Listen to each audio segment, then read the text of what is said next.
김현욱 대표님을 모셨으니까 다 같이 박수로 환영해 주십시오.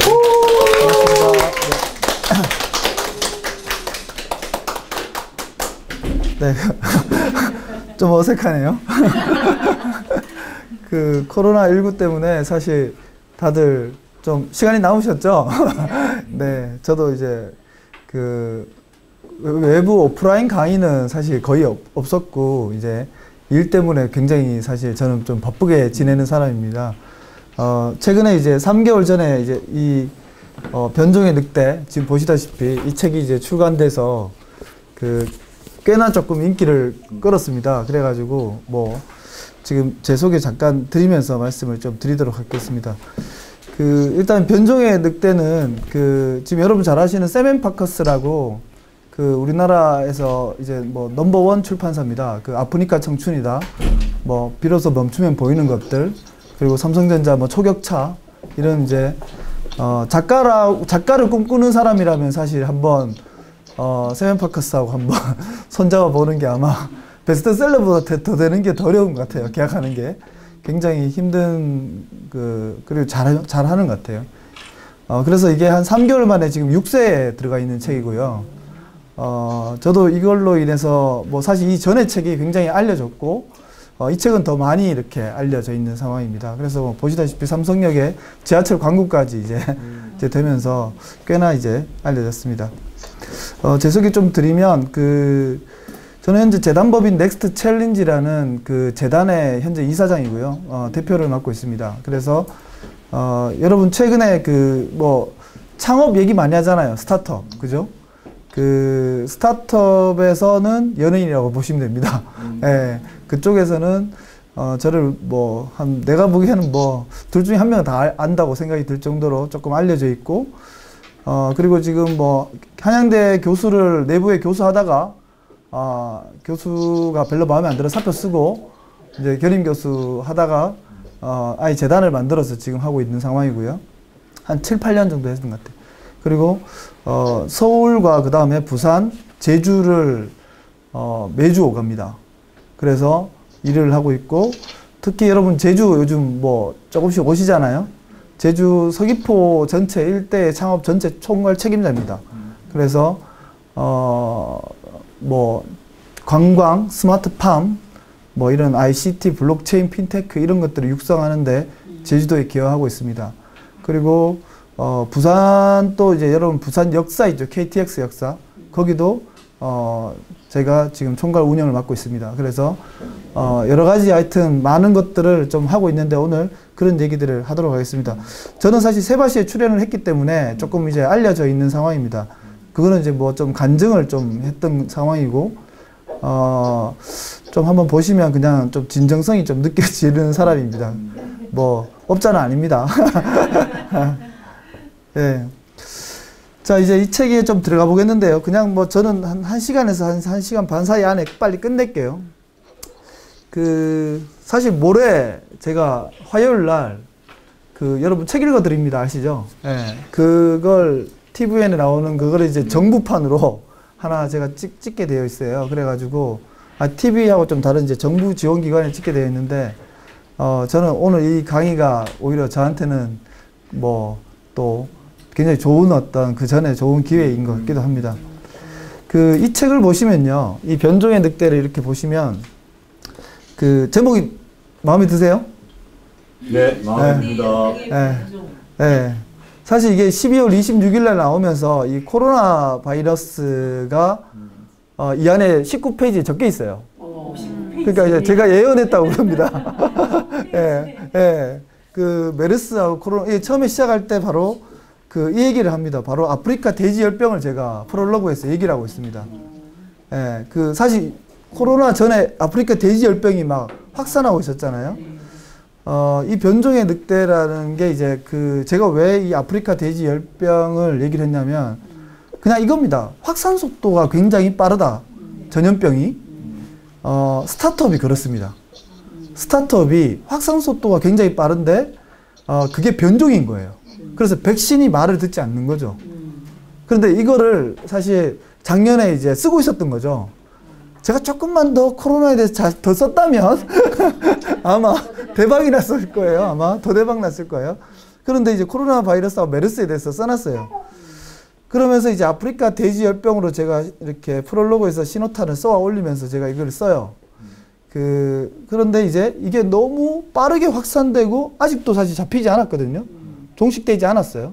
워낙 코로나가 지금 이제 크게 이제 확산돼서 그런 건데, 지금 이제 코로나19의 이 전파력과 확산력이 여러분 아시잖아요. 지금 우리가 사실 이거를 종식시킬 수 유일한 길은 백신밖에 없잖아요.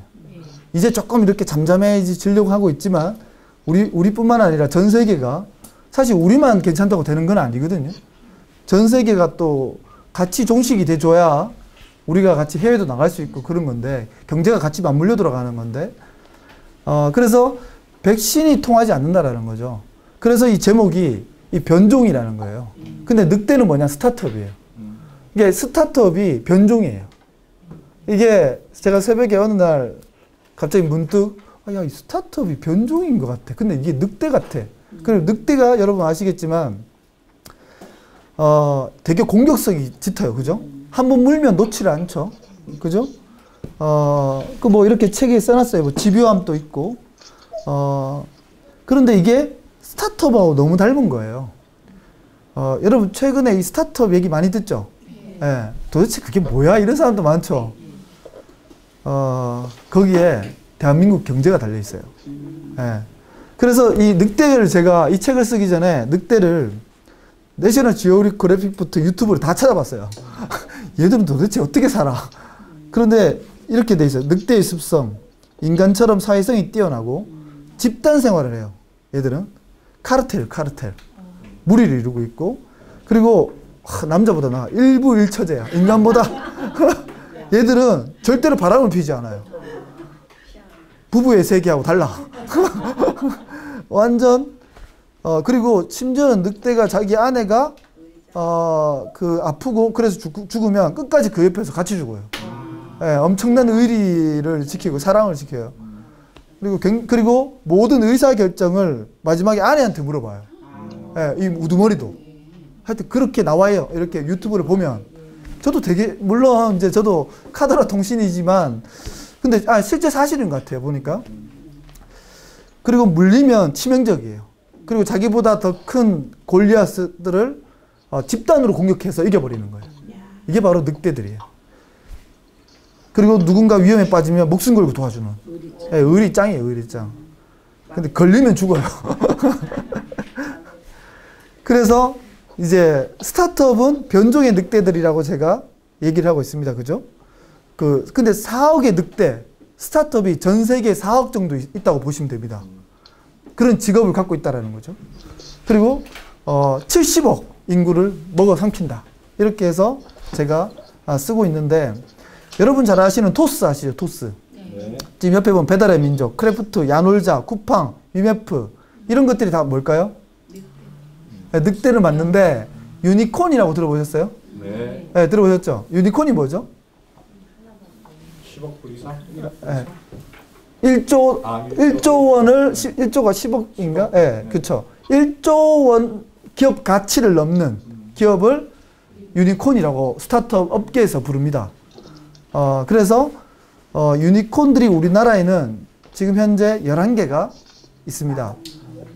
제가 책에는 9개인가 이렇게 적어놨는데 11개가 있는데 점점 생기고 있어요, 계속. 그런데 이제 산업자본주의, 과거에는 이 산업이 제조, 산업혁명 이런 걸로 이렇게 성장했고, 수정자본주의는 정부가 관여를 했고, 금융자본주의는 이제 뭐 금융혁명, 이렇게 파이낸스 이런 어떤 주도권을 갖고 있는 게 금융자본주의로 넘어왔고요. 그리고 오늘날은 2020년 오늘날 아이디어 자본주의라고 보시면 됩니다. 왜 그러냐면 이 1조 조 단위의 기업들이 성장을 하고 있잖아요. 그런데 이 기업들이 여러분 1조를 만드는데 몇 년 걸릴 것 같습니까? 과거에는 20년 정도 걸렸어요. 맞죠? 그런데 지금은 1조를 만드는데 5년에서 7년이면 돼요. 그럼 여러분 어떻게 생각하세요? 사실 죄송한 말씀이지만 저도 대학에서 이렇게 뭐 학생들을 가르치고 기업에서도 컨설팅하고 많은 창업가들을 만나 한 1년에 한 500개 정도 심사를 합니다, 제가. 그런데 지금 이런 컨설팅 방식은 사실 맞지 않습니다. 굉장히 많이 달라져야 됩니다. 이런 어떤 자기 경영이나 이거는 근간이고요. 제가 말하는 거는 디지털 트랜스포메이션을 말하는 겁니다. 과거에는 전통 경영에 20년에 맞는 경영 방식이 있는 거고 5, 6년 만에 일조를 만드는 방식이 또 따로 있다라는 거죠. 그래서 대기업들이나 많은 어떤 혁신적인 기업들이 디지털 트랜스포메이션을 해야 된다. 디지털 변환을 해야 된다. 이 얘기를 하고 있는 겁니다. 그렇기 때문에 우리가 만약에 여러분 창업을 꿈꾸신다든지 내가 뭐 1인 기업을 해서 뭔가 이렇게 하고 싶다. 경영을 해야 된다. 이런 상황이 온다 그러면 직장도 마찬가지입니다. 굉장히 다른 방식의 접근을 해야 된다라고 말씀을 드리고 싶습니다.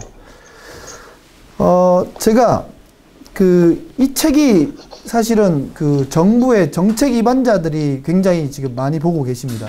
특히 중소벤처기업부 창업진흥원 같은 경우 거의 추천 도서입니다. 필독 도서로 지정이 되면서 이 책을 저도 공무원 앞에 가서 다 이렇게 강의를 한번 하고 이랬는데 왜 이러냐면 스타트업이 지금 여러분 사실 우리 코로나 오기 전에 굉장히 불황이었죠. 맞죠? 근데 이거 코로나 이후 사태는 어떻게 될 것 같아요? 우리 인터넷 보면 많은 경제학자들이 얘기를 하죠. 저는 이렇게 썼어요. 지역에 각각 도시, 이 로컬에 있는 지역들이 회색 도시들이 등장할 거예요. 정말 이제 암울할 거야, 아마. 왜? 그동안 또 불황이었는데 그 충격파가 거의 핵폭탄을 맞은 느낌이 이제 들 거야, 아마. 사실 이게 지금 코로나라는 이 바이러스만 빨리 그냥 종식되기만 바라고 있는 그런 상황인데 실제로 이런 사람들도 많죠. 계속 이렇게 사회적 거리두기를 계속하면 코로나 때문에 죽는 거 아니라 굶어 죽는다. 돈을 못 벌어서 죽는다라는 얘기를 굉장히 많이 하고 있습니다. 그래서 이걸 해결할 수 있는 방법이 뭐냐? 저는 작가로서 말씀드리지만 스타트업이 대안이 될 수가 있습니다. 이 스타트업이 대한민국 경제를 바꿀 수 있습니다. 이거는 제가 하는 얘기가 아니라 저도 전 세계 한 20개국을 다녀보니까 전 세계가 뜨겁다라는 걸 이 책에서 말해주고 있습니다. 그래서 스타트업은 그들만의 리그가 아니라 한국 경제에 대한 얘기라고 제가 말씀을 드리는 거고요.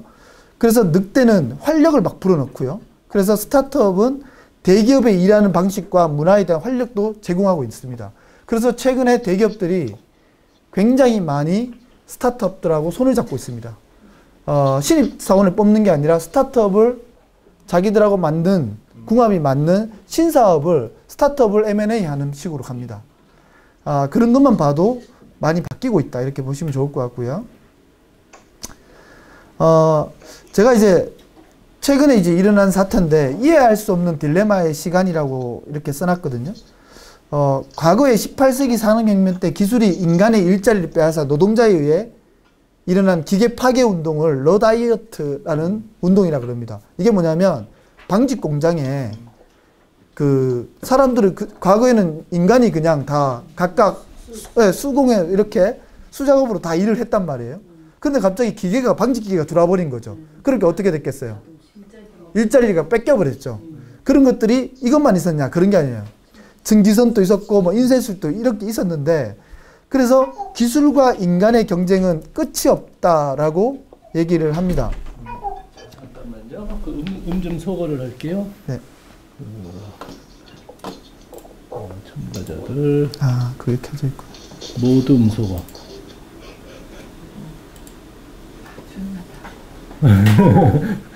네. 됐죠? 네. 네. 됐습니다.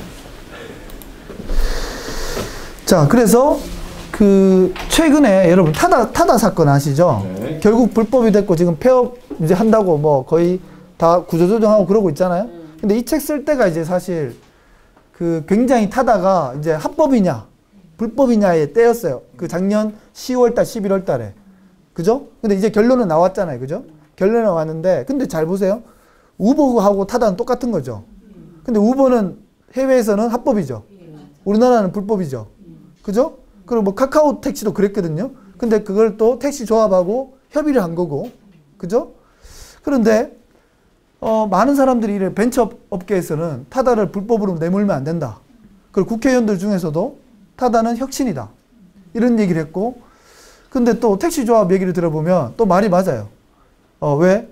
기존에 있는 사람들은 라이센스를 따고 산학금도 내고 그 법을 지켰는데 갑자기 뜬금없이 온 거잖아. 혁신이라는 공유경제라는. 그래서 여러분 이거를 받아들여야 될까요? 안 받아들여야 될까요? 그래서 이제 이해할 수 없는 딜레마예요. 제가 쓴 거예요. 근데 제가 봤을 때, 제가 전문가라고 생각하고 전문가라고 봤을 때는 그냥 저는 얘기하면 불법 맞습니다. 불법 맞고요. 편법이에요, 편법. 우리나라 법규상. 그런데 제가 벤처업계 있잖아요. 근데 이걸 안 받아들이면 어떤 일이 벌어지냐면 우리나라 미래가 도태하기 시작해요. 그래서 사실은 이거를 그 교차점을 찾아야 되는 겁니다. 그런데 무조건 이렇게 막 그러면 지금 이제 결론이 나왔잖아요. 국회 통과가 안 됐잖아요, 결국. 판결은 또 통과를 시켜줬는데 합법이라 그랬는데 국회에서는 또 통과를 안 해버렸단 말이에요. 그러다 보니까 지금 이제 타다가 이제 거의 폐업 수순을 밟고 있는 상황인데, 근데 이제 보세요. 해외에 특히 우버, 에어비앤비, 그랩 이런 데는 자, 이런 겁니다. 제가 무슨 얘기를 하고 싶냐면, 중견국이나 선진국 같은 경우는 법과 제도가 촘촘하게 잘 돼 있죠. 근데 동남아에 가보면요. 캄보디아, 베트남, 인도네시아 이런 데 가보면 어떨까요? 법과 제도가 잘 돼 있을까요? 안 돼 있어요. 그러다 보니까 우버나 에어비앤비나 그랩 같은 경우는 오토바이 공유부터 시작해가지고 순식간에 1년 만에 수억 명의 회원을 유치해버립니다. 그러면 기득권이 돼버리는 겁니다. 그러니까 오히려 우리 같은 이렇게 법과 제도를 지키는 나라들이 이런 4차 산업혁명이 더 더딜 수도 있다는 거예요.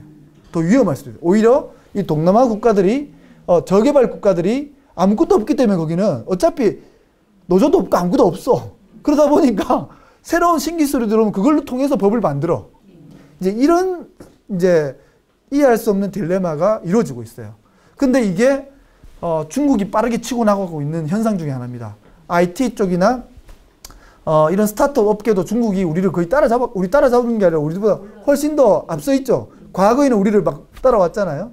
근데 이런 스타트업 붐업도 어떻게 보면 지금 중국이나 이런 동남아 국가들이 굉장히 치고 올라오고 있다. 근데 이게 다 4차 산업혁명하고 맞물려 있다는 겁니다.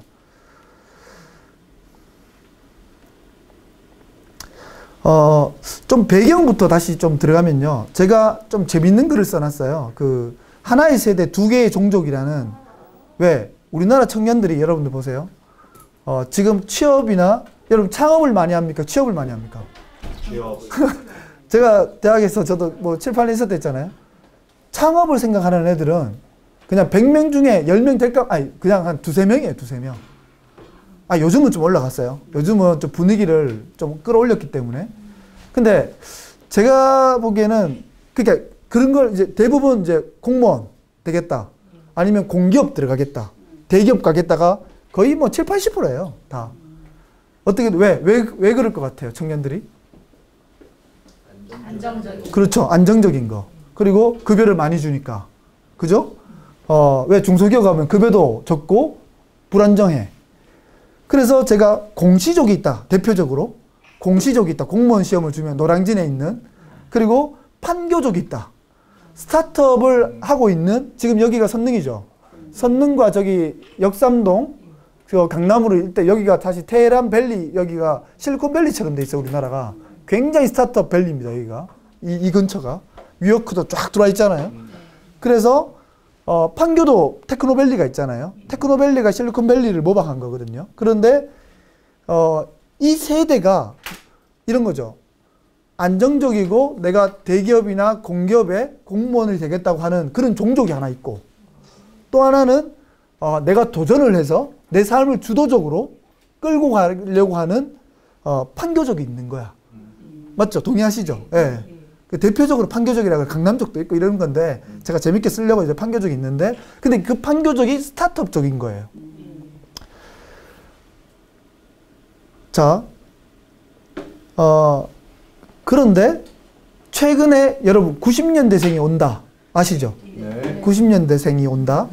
그런 친구들이 어떤 기질을 갖고 있을까요, 여러분들? 이 덕질, 덕후, 소확행 이런 말 들어보셨죠? 욜로. 그러니까 어떠세요?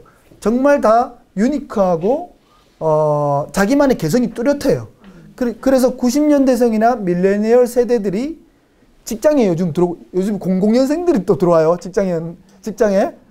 그러면 우리 그 50년대, 60년대, 70년대, 5, 60년대 그 흔히 전문 용어로 꼰대족이라고 네, 농담으로 말씀드리지만 아니 그런 기성세대 분들과 밀레니얼 세대 분들이 어떤 세대 간의 갈등이 있겠죠. 그리고 요즘 애들이 제일 좋아하는 게 뭡니까? 유튜브죠. 크리에이터. 그런데 이런 60년대와 70년대생들은 우리 오늘날의 부모님 세대들은 다 6.25 전쟁 이후에 다 완전 폐허였잖아요. 그래서 여러분들도 여기 좀 어쨌든 기성세대 분들이신데 삶의 목적을 갖고 살았어요. 맞죠? 의식주를 해결하기 위해서. 근데 요즘 젊은이들 어땠어요? 그냥 먹는 건 해결됐잖아요. 그죠? 그러다 보니까 그냥 인스타, 유튜브 뭐 모든 게 SNS에 노출되어 있고 그러다 보니까 짧고 간결하고 혼족, 워라벨 이런 것들을 굉장히 즐겨합니다. 그러다 보니까 완전 세대가 다른 거예요. 근데 우리가 기성세대들이 이 밀레니얼 세대들 이해하지 못하면 절대로 결합이나 함께 갈 수 없습니다. 제가 보기에는 쉽지 않습니다. 이것부터 바뀌어야 된다는 거죠. 그런데 스타트업에서는 오히려 90년대생이나 밀레니얼 세대들이 이런 독특한 이 덕후나 덕질을 잘 활용하면 좋은 아이디어가 나오는 거예요. 맞죠? 오히려 기생세대들은 조금 이렇게 템포가 느리잖아요. 보수적이고. 근데 오히려 톡톡 튀는 이런 진보적인 세대들은 근데 스타트업은 좀 톡톡 튀는 거죠. 어떻게 혁신적인 거니까. 그래서 팀을 고를 때 젊은 친구들을 잘 활용하라는 겁니다.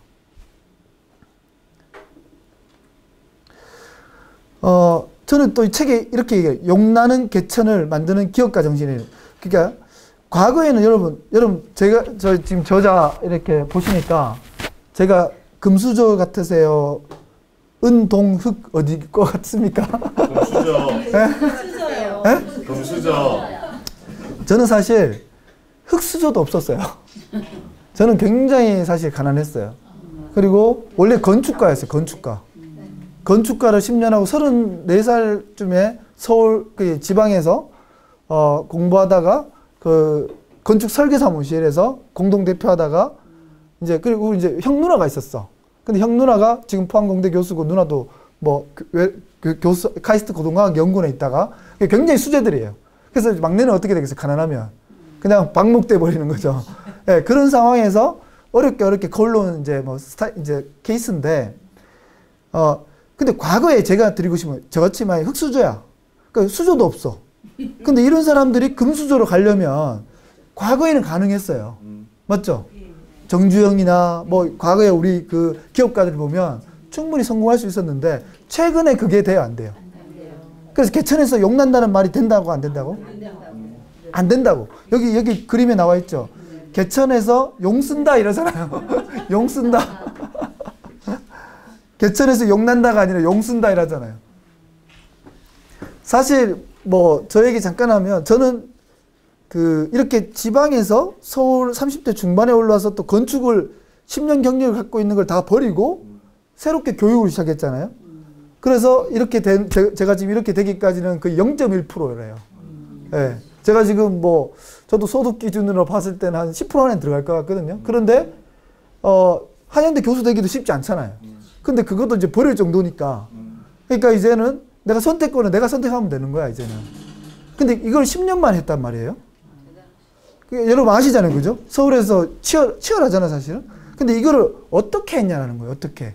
그 방법도 사실 써놨어요. 그래서 많은 사람들이, 저는 사실 이 밑바닥부터 올라온 사람이기 때문에 어떻게 자기 경영을 해 나가야 되고 인생에서 성공의 법칙을 어떻게 만들어 가야 되는지도 조금 압니다. 근데 그걸 몸으로 하여튼 다 부딪히면서 배웠기 때문에. 그런데 다만 그러면 오늘날에 우리 자녀들이 개천에서 욕나는 케이스를 지금은 못 만들어요. 부모를 잘 만나야 돼. 내가 보기에는. 맞죠? 부모를 잘 만나야 되는데 그것도 쉽지가 않아요. 그래서 이 욕나는 케이스, 그래서 제가 이렇게 말해요. 개천을 옮기자, 그냥. 책에다 이렇게 써놨어요. 개천을 옮겨버리자. 근데 그 옮겨버리는 게 바로 스타트업 생태계예요. 청년들이요, 작년에 가장 좋아하는 도서 제목이 뭐라고요? 하마터면 열심히 살 뻔했다라고 돼 있어요. 그리고 2015년에 나온 영화 제목이 있어요. 이게 뭐냐면 열정 같은 소리 하고 있네라는 제목입니다. 제가 좀 전에 말씀드렸죠. 이 워라밸 세대들, 지금 밀레니얼 세대들은 다릅니다. 우리는 지금 우리 여기 정 소장님께서, 정 박사님께서 많은 어떤 노력을 필요로 하는 거거든요. 사실 책을 읽고 책을 쓰는 거, 그리고 이렇게 지금 휴일날 나와가지고 공부하는 거는 사실 근성이 있어야 되고 의지와 노력이 있어야 되는 거잖아요. 그런데 요즘 애들은 다른 거죠. 놀고 일할 때 일한다. 그리고 나는 퇴근 시간 뒤에는 무조건 워라밸 하겠다. 이런 개념이잖아요. 근데 제가 봤을 때는 성공하려면 어린 반푼어치도 없어요. 노력의 법칙 없이는 성공하기 어렵거든요. 그런데 보세요. 이 책들이 굉장히 인기를 끌었던 책들이에요. 자, 두 번째로 가볼게요. 챕터 이제 두 번째에서 이제 이런 내용이 이제 1장에서 배경에서 제가 많이 설명을 해놨고요. 일자리 천국을 만들어내다라고 했는데, 이제 스타트 업계에 들어보면 여러분 그 비비크림 여성분들 아시죠? 그 K-뷰티 닥터자르트 아시죠? 예. 거기가 작년에 에스티로더한테 1조 원대로 인수가 됐어요. 한 1조 3천억 정도. 이 친구가 그 원광대 건축학과 출신이야. 그런데 매형이 의사라서 이름에다가 닥터자르트라고 붙인 거예요.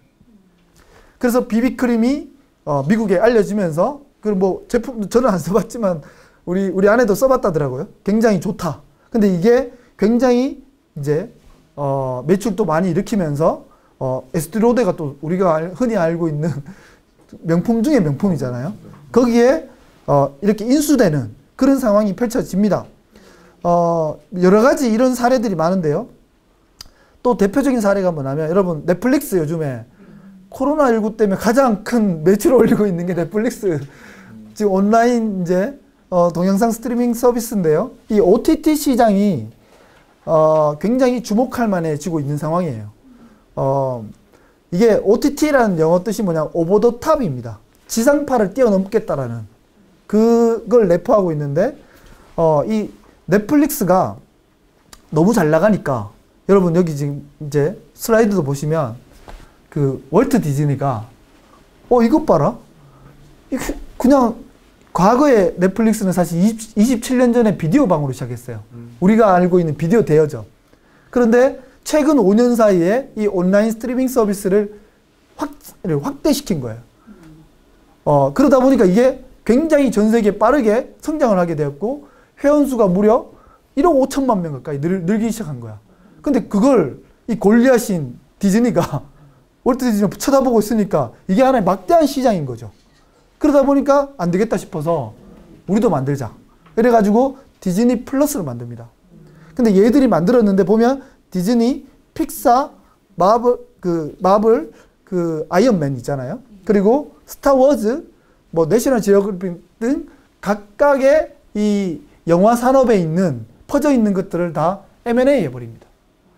80조의 실탄을 쏴버립니다. 그러다 보니까 등치가 어떻게 됐겠어요? 어마어마 커져버렸죠. 그래서 우리도 5년 안에 6천만 명인가 한번 모아보겠다. 그렇게 해서 이렇게 작년 11월 달에 오픈을 시작했어요. 이 디즈니 플러스도 미국이 시작했거든요. 회원수가 몇 명이 됐는지 아세요? 하루 만에 1,000만 명이 넘어버린 거야. 네. 이 전파력과 이 확산이 굉장히 강력하다라는 거죠. 그래서 이런 겁니다. 위에 노란 글씨로 적혀 있죠. 두려워하느니 내 것으로 만들어버리는 인수합병 전략이다. 네. 지금 현재 대기업들이 다 그러고 있습니다. 지금 현재 대기업들이 굉장히 빠르게 그렇게 하고 있고, 최근에 배달의 민족 얘기가 있었죠. 뭐 이번에 배달의 민족이 조금 그 수수료 정책을 잘못하는 바람에 굉장히 그 요걸로 더 먹고 있는데, 사실 요 책이 지금 어쨌든 작년 버전이잖아요. 제가 12월 말에 26일 날 출간을 했는데 11월 말인가? 12월 초인가 갑자기 배달의 민족하고 요기요하고 배달통이 다 합병이 돼버립니다, 이게. 그래서 독일의 딜리버리 히어로가 인수를 해버립니다. 그래서 책을 인쇄에 들어가기 전에 갑자기 다 멈추고 이걸 제가 다시 쓰는 상황이 벌어졌던 상황인데요. 제가 이런 말씀을 좀 드리고 싶은 거예요. 여러분, 요때가 아시아나도 인수가 됩니다. 근데 아시아나가 얼마에 인수됐죠? 2조 4천억입니다. 아시아나가. 그런데 여러분, 배달의 민족은 얼마에 인수됐죠? 4조 7천억입니다. 근데 잘 보세요. 아시아나는 거대한 함대고요. 제조 기반부터 시작해서 수십 년간 내려왔던, 그런데 그거는 2조 4천억밖에 안 쳐주고, 전단지 끌어모아가지고, 속되게 말해 전단지 끌어모아가지고 플랫폼 만들어가지고 했는 게 4조 7천억이야. 뭐가 좀 거꾸로 된 것 같지 않으세요? 맞죠? 거꾸로 된 것 같죠? 여러분, 이걸 보셔야 됩니다. 아까 제가 그랬잖아요. 전통 경영의 방법과 디지털 경영의 방법, 이런 기업 가치, 기업 밸류에이션을 매기는 방법이 달라졌다는 거죠. 그래서 우리가 지금 모르겠습니다. 배달의 민족이 또 바뀐 상황이에요. 이게 지금 독과점의 지금 횡포다. 그리고 이게 만약에 공정거래위원회에서 승인을 안 내주면 인수가 스톱될 수도 있어요. 그래서 그렇지만 어쨌든 제 말씀은 드리는 건 이겁니다. 이 책이 나오기 전까지는 세상이 너무 빨리 바뀌어. 잡아먹힐 것인가 먼저 먹을 것인가를 잘 봐야 됩니다. 코로나 때문에 지금 두산도 위태위태하대요. 이랜드도 위태위태하고, 유통, 패션, 중공업 굉장히 위태롭습니다. 제가 봤을 때는 계속 이거 좀 더 가면 대기업도 무너질 수 있는 상황이거든요. 근데 이거를 해결할 수 있는 방법이 사실 신사업의 새로운 수익 모델 BM을 만들어야 되는 거예요. 그런데 그걸 스타트업에서 발굴할 수 있다라고 말씀을 드리고 있는 겁니다. 또 하나의 사례를 보면, 여러분, 토스 쓰시죠? 대부분. 편하죠? 네. 여러분 보세요. 카카오뱅크도 혁신적이었어요. 변종이 늑대죠. 은행권이 회원수 모으는데 카카오뱅크 한번 해버리니까 금방 그때 수백만이 모여버렸잖아요. 근데 이게 몇 달 전에 토스가 LG U 플러스, 오히려 그러니까 다윗이 골리앗의 계열사인 대기업의 계열사를 인수해버립니다. 토스가 3,650억에. 토스는 6년밖에 안 됐어요. 7년 정도 됐어요. 그런데 그 7년 된 회사가 LG라는 대기업의 계열사를 인수해버립니다. 이게 변종의 늑대가 고음을 잡아먹어버린 거죠. 이렇게 되는 겁니다. 그리고 야놀자, 쿠팡, 카카오뱅크도 전부 다 혁신을 가하고 있는 거죠. 맞죠? 그래서 변종의 늑대들이 습격으로 어퍼컷을 맞고 전세가 다 역전되는 기현상이 벌어지고 있다. 그래서 스타트업을 주목을 해야 된다. 과거의 대기업들은요, 계획과 예측이 가능했어요. 예전에 임원들은 이렇게 했어요. 데이터로 계획하고 예측을 하면 임원 회의를 하고 팀장급 회의를 통해서 하면 이게 1년, 2년은 먹혀 들어갔어.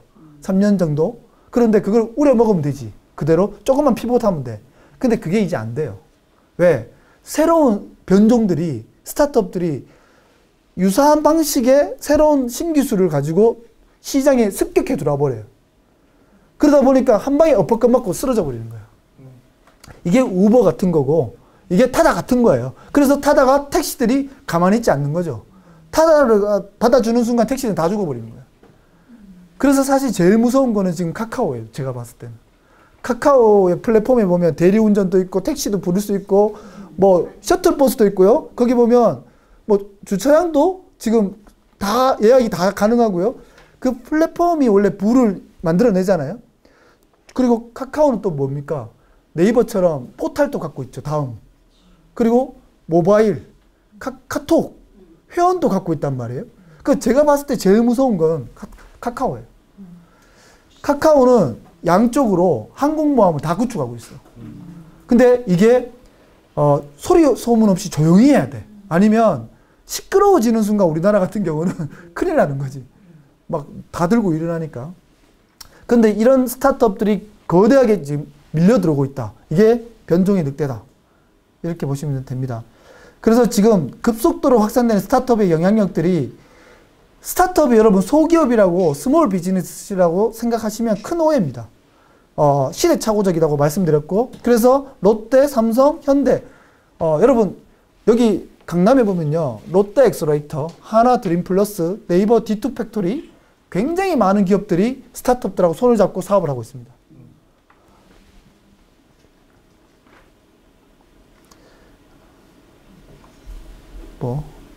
자, 이제 해외로 한번 넘어가 볼게요.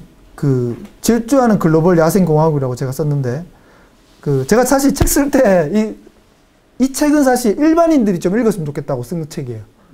왜냐하면 우리 창업가들이 쓰면 본인이 변종의 늑대들이기 때문에 너무 좋은 얘기들이고요.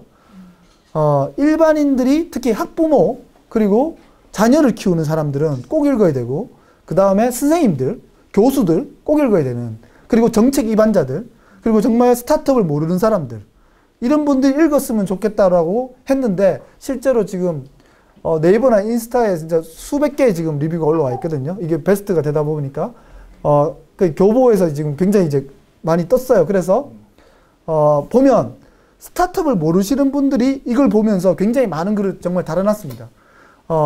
특히 이 지금 글로벌 야생공화국을 한번 보시면, 지금 우리가 코로나19 오기 전에 프랑스가 있잖아요. 예술을 버리고 스타트업을 선택을 했어요. 이런 말을 제가 썼어요. 실제로 이게 거짓말이냐? 그게 아닙니다. 사실 유럽에서 가장 잘 나가고 있는 국가는 독일입니다. 맞죠? 독일은 굉장히 정교하고 밀도가 있다고 저는 봐집니다. 그런데 프랑스가요, 굉장히 복지로, 포퓰리즘으로 사실 굉장히 이렇게 이 경제가 계속 실업률이 굉장히 높았어요. 그런데 마크롱 대통령이 40대 대통령이잖아요. 이 대통령이 집권을 하면서 어떻게 만들어버렸냐면, 이대로 있다간 다 죽겠는 거야. 왜? 거기도 그 노란 조끼를 입은 노조 있잖아요. 아시죠? 굉장히 우리나라에도 뭐 사실 귀족 노조가 있잖아요. 강력한 그 노조 때문에 뭔가 추진하기가 어려웠어요. 그런데 그들을 설득을 했어요. 설득을 해서 이대로 가면 우리가 굉장히 마이너스 경제에서 벗어나기가 어렵다. 그리고 온리 관광객의 그걸 유치를 해서 부모님 세대에 물려받은 건물과 그런 유산을 통해서 먹고 살고 있었던 거죠. 그런데 이 마크롱 대통령이 스타트업을 육성을 해야겠다고 생각을 하신 것 같아요. 그리고 공무원에 대한 어떤, 지금 우리나라도 사실 공시족이 어떤 거에 있냐면, 청년들이 공무원 되면 일단 평생 직장이잖아요. 그리고 복지가 많잖아요. 그러다 보니까 다 공무원 가려고 하는 거잖아요. 근데 여러분, 이게 바람직할까요? 절대로 바람직하지 않습니다. 물론 어느 정도 비율은 있어야겠죠. 근데 지금 청년들의 뭐 7, 80%가 다 공무원 하겠대. 그럼 우리는 세금으로 다 공무원을 먹여 살려야 되잖아요. 자를 수도 없고. 그러니까 문제가 발생하는 거잖아요. 근데 프랑스가 이 공무원의 그 복지 정책을 다 줄여버렸어요.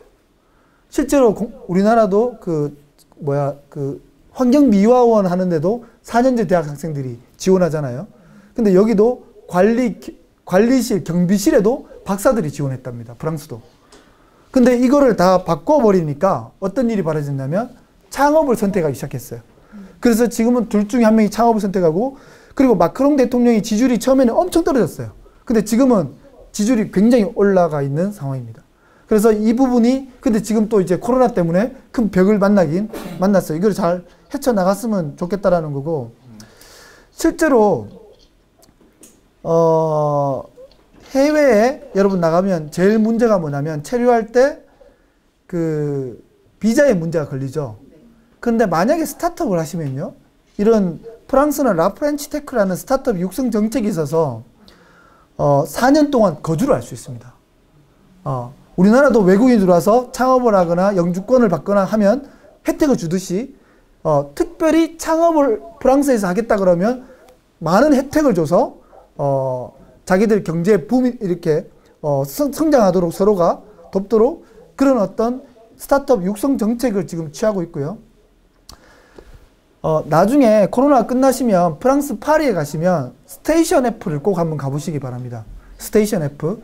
우리나라에서 중소벤처기업부에서 지금 우리나라도 똑같은 이런 스테이션 F를 그 인천 송도의 투몰로우시티에다가 만들고 있습니다. 올해 10월 달에 개장을 합니다. 그런데 여기가 뭐냐면 파리 끝자락에 버려진 기차역을 도시 재생을 했어요. 버려진 기차역을 재생을 시켜가지고 민간에 그 누구죠? 여기에 자비엘 니엘이라는 프랑스어라 가지고 자비엘 니엘이라는 이 창업가인데요. 이분이 3,200억을 투자를 했어요. 여기다가 좀 전에 보여준 여기 뒤에 스테이션 F 이 3,200억이라는 걸 투자를 해서 공간을 이게 뭐냐면 역사를 창업센터로 바꾼 거예요. 그래서 이게 어떤 일이 벌어졌냐면 유럽에서 이게 한 3년쯤 됐거든요. 네, 여기서 계속 울려요. 갑자기 울려요. 누가 키셨나 봐요. 스피커를. 잠깐만요. 모듬소. 말을 방어. 입을 테이프를 붙였어요.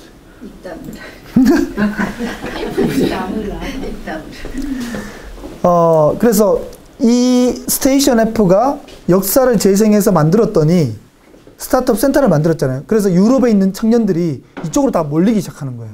그리고 세금도 깎아주고 4년간 비자도 면제해주고 이러다 보니까 어떻게 되겠어요? 파리가 원래 또 살기도 좋은 도시에다가 일자리까지 만들어진 거잖아요.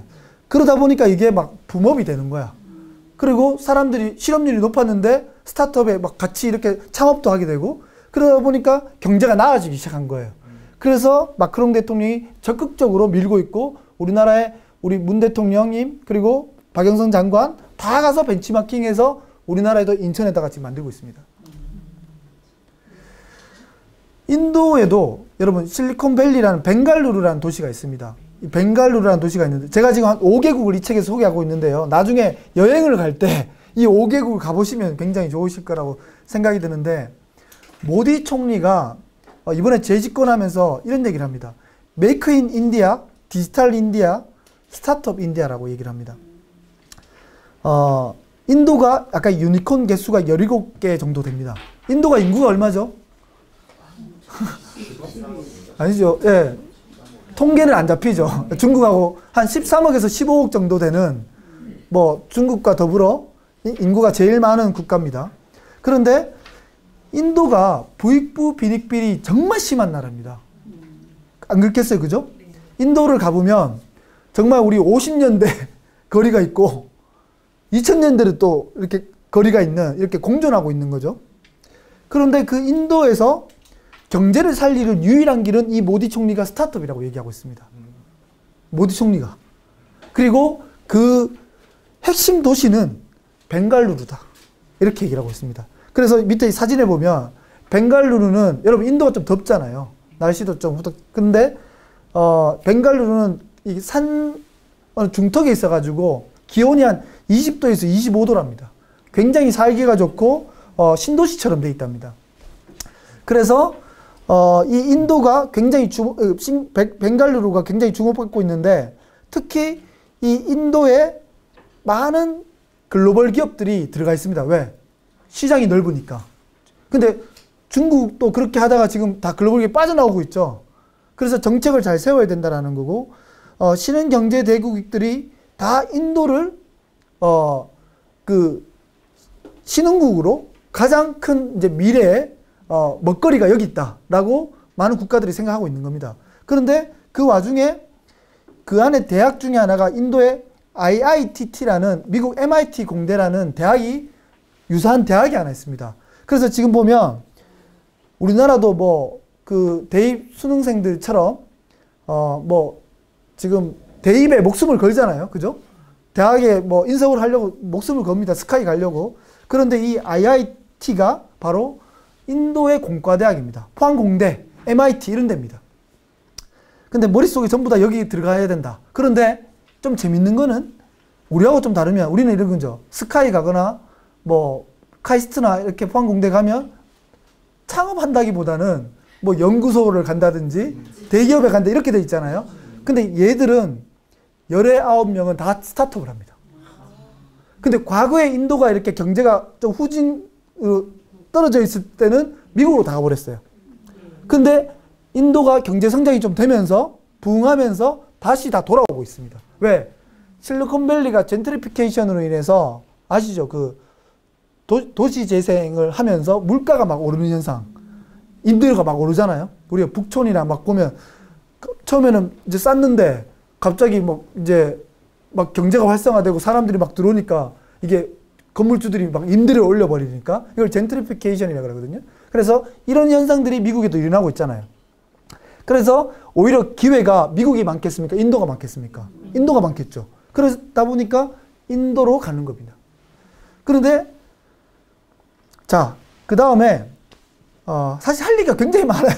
내가 시간이 없어서. 자, 핀란드로 또 넘어가 볼게요. 여러분 핀란드 많이 들어봤죠? 핀란드 하면 생각나는 게 뭘까요? 에? 사우나? 또 핀란드. 노키아. 맞아요. 자일리톨. 그죠? 예. 네. 핀란드가 그 수도 헬싱키를 횡단하는데 15분이면 충분하다. 예. 네. 굉장히, 그리고 1년 중에 절반이 겨울입니다. 겨울. 북부에 위치하고 있잖아요. 그리고 노키아가 하여튼 몰라겠어요. 뒤에서 설명할게 바로. 여러분 앵그리버드 게임 아시죠? 앵그리버드. 굉장히 유명한, 그러니까 슈퍼쉘. 그 청년들한테 굉장히 유명한 게임 회사들입니다. 그게 핀란드에서 굉장히 많이 나왔어요. 실제로 노키아가 핀란드가 570만인가 이렇거든요. 인구가. 굉장히 작은 인구거든요. 맞잖아요. 근데 노키아 대기업이 하나 무너져 버리니까 어떻게 됐겠어요? 완전 거의 뭐 나라 경제가 같이 망하는 꼴이 됐다고 그랬어요. 그런데 노키아 전성기가 2000년도부터 2008년도까지 이어졌는데 이게 금융위기가 오고 그리고 노키아가 2013년 2분기에 드디어 완전 이제 망해버린 거죠. 그러다 보니까 어떻게 되겠어요? 노키아가 몰락을 하고 난 뒤에 핀란드는 야, 어떻게 우리가 경제 성장을 해야 되느냐 이랬는데 노키아에 있는 기업의 임원들이나 기술자들, 엔지니어들이 다 나가서 스타트업을 한 거야. 그러니까 중소기업을 다시 소기업을 다시 만든 거지. 왜? 그동안에 대기업에 있었던 노하우와 기술, 이런 IP, 지적재산권 이런 것들을 가지고 특허권을 가지고 나와서 스타트업을 시작한 거예요. 그리고 이게 소그룹으로 셀 조직처럼 이렇게 막 퍼져나간 거예요. 근데 그 안에서 이런 대형 게임사들이 막 생겨나기 시작한 거야. 그러면서 오히려 독일에 여러분 중소기업이 강하잖아요, 사실은. 핀란드가 지금 그렇게 돼버린 거예요. 그래서 오히려 스타트업이 성장하면서 이제 중소기업, 중견기업이 되기 시작한 거죠. 그 허리층이 단단해지기 시작한 거죠. 그러다 보니까 우리나라가 지금 사실 문재인 대통령께서 핀란드가 스타트업의 선도 국가가 된 것은 바로 혁신의 힘이었고 그게 바로 스타트업이었다는 걸 문재인 정부가 아는 거예요.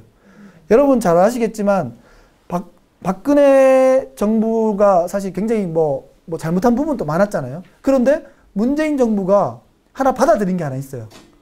창조경제라는 말. 전국에 창조경제혁신센터가 아직도 있습니다. 창조경제혁신센터가 공공기관들이 있는데 전국에 19개 센터가 있거든요. 근데 이름을 안 바꿨어요. 서울창조경제혁신센터, 인천창조경 있어요. 그런데 이 창조경제를 그대로, 창조경제는 결론 스타트업을 얘기하는 거예요. 그 정도로 문재인 대통령께서 스타트업에 대해서는 박근혜 정부가 그때 창조경제 정부라 그랬는데 그 예산보다 지금 올해 스타트업한테 지원하는 예산만 1조 4천억입니다. 굉장히 많은 예산을 지금 지원해주고 있다. 이렇게 보시면 좋을 것 같고요. 그리고 이 책을 쓰고 난 뒤에 지금 한 3개월이 흘러서 독자들이 가장 흥미롭게 저한테 얘기하는 국가가 바로 에스토니아입니다. 혹시 들어보신 분 계세요? 들어보셨어요? 네. 네. 에스토니아가 인구가 얼마일 것 같아요? 여기 적혀 있네요. 130만 명으로 나와 있습니다. 130만 명. 130만 명이면 광역시 정도 수준이잖아요, 우리나라에. 그런데 이 나라가 91년도에 소련에서 독립을 했어요. 그러다 보니까 그러니까 이제 91년도면 우리가 30년 전이잖아요. 30년 전에 독립을 해서 우리나라 50년대와 똑같은 거야. 그때 우리나라가 50년대에 나왔을 때는 그때는 그냥 1차 산업혁명이나 마찬가지기 때문에 아무것도 없었을 때나 마찬가지인데 여기도 나오니까 그냥 아무것도 없어. 근데 이 나라는 또 산이 많아요. 산이 많아가지고 별로 개발할 곳도 없어. 땅덩어리도 적고. 그러다 보니까 할 게 별로 없어. 그래서 지금 여기 있는 그 케레스티 칼룰라이드라는 이 대통령입니다. 여성 대통령입니다. 여기에 있는 그 국회의원이나 이렇게 이사회에서 이렇게 얘기를 한 거죠. 우리가 이 작은 소국가가 전 세계를 상대로 우리가 주목을 받고 경제를 성장시킬 방법이 뭐가 있겠냐. 우리가 100만 명 정도를 먹여 살리려면 어떤 걸 해야 되겠냐고 자기들끼리 막 토의를 한 거야. 밤샘 토의, 브레인스토밍을 했겠죠. 그런데 우리나라의 옆집 국가가, 이웃 국가가 누구예요? 일본과 중국이죠. 근데 우리가 항상 일본을 벤치마킹 하잖아요. 사실 10년 뒤쳐져 있다면서. 이때까지는 그랬잖아요, 사실은. 근데 얘들 바로 이웃 국가가 누구냐면 핀란드야. 바로 물 건너에. 근데 핀란드가 뭘 하고 있어요, 계속? 스타트업을 하고 있잖아요. 그런데 핀란드를 보니까 뭐야? 대기업 노키아가 막 이렇게 망하고 뭐 스타트업도 되고 뭐 그리고 노키아도 이렇게 어쨌든 스타트업이었잖아. 모바일 분야를 만들었으니까. 결국 보니까 이 스타트업 쪽에 뭔가를 해야 될 것 같고, 그리고 보니까 이 디지털로 가는 뭔가 디지털 경영을 해야 되겠다. 디지털 국가를 만들어야겠다고 생각한 거예요, 얘들은. 그래서 얘들은 어떻게 했냐면요. 여기 도표에 보시면 우리 지금 내일 모레 선거죠. 얘들은 2005년도에요. 세계 최초 전자투표를 실행합니다. 우리는 지금 다 오프라인으로 가잖아요. 얘들은 블록체인화로 다 해버렸어. 얘들은 투표도 다 블록체인이고 우리 전자민원 있잖아요. 얘들은 우리보다 더 잘 돼 있어. 예전부터. 그러다 보니까 디지털 국가예요. 그러니까 전자정부를 97년도에 도입하고 온라인 세금 납부를 2000년도에 시작했어. 전자투표를 2005년도, 2008년도에 블록체인, 그리고 2012년도에 정부 내 블록체인 시스템을 다 구축했어.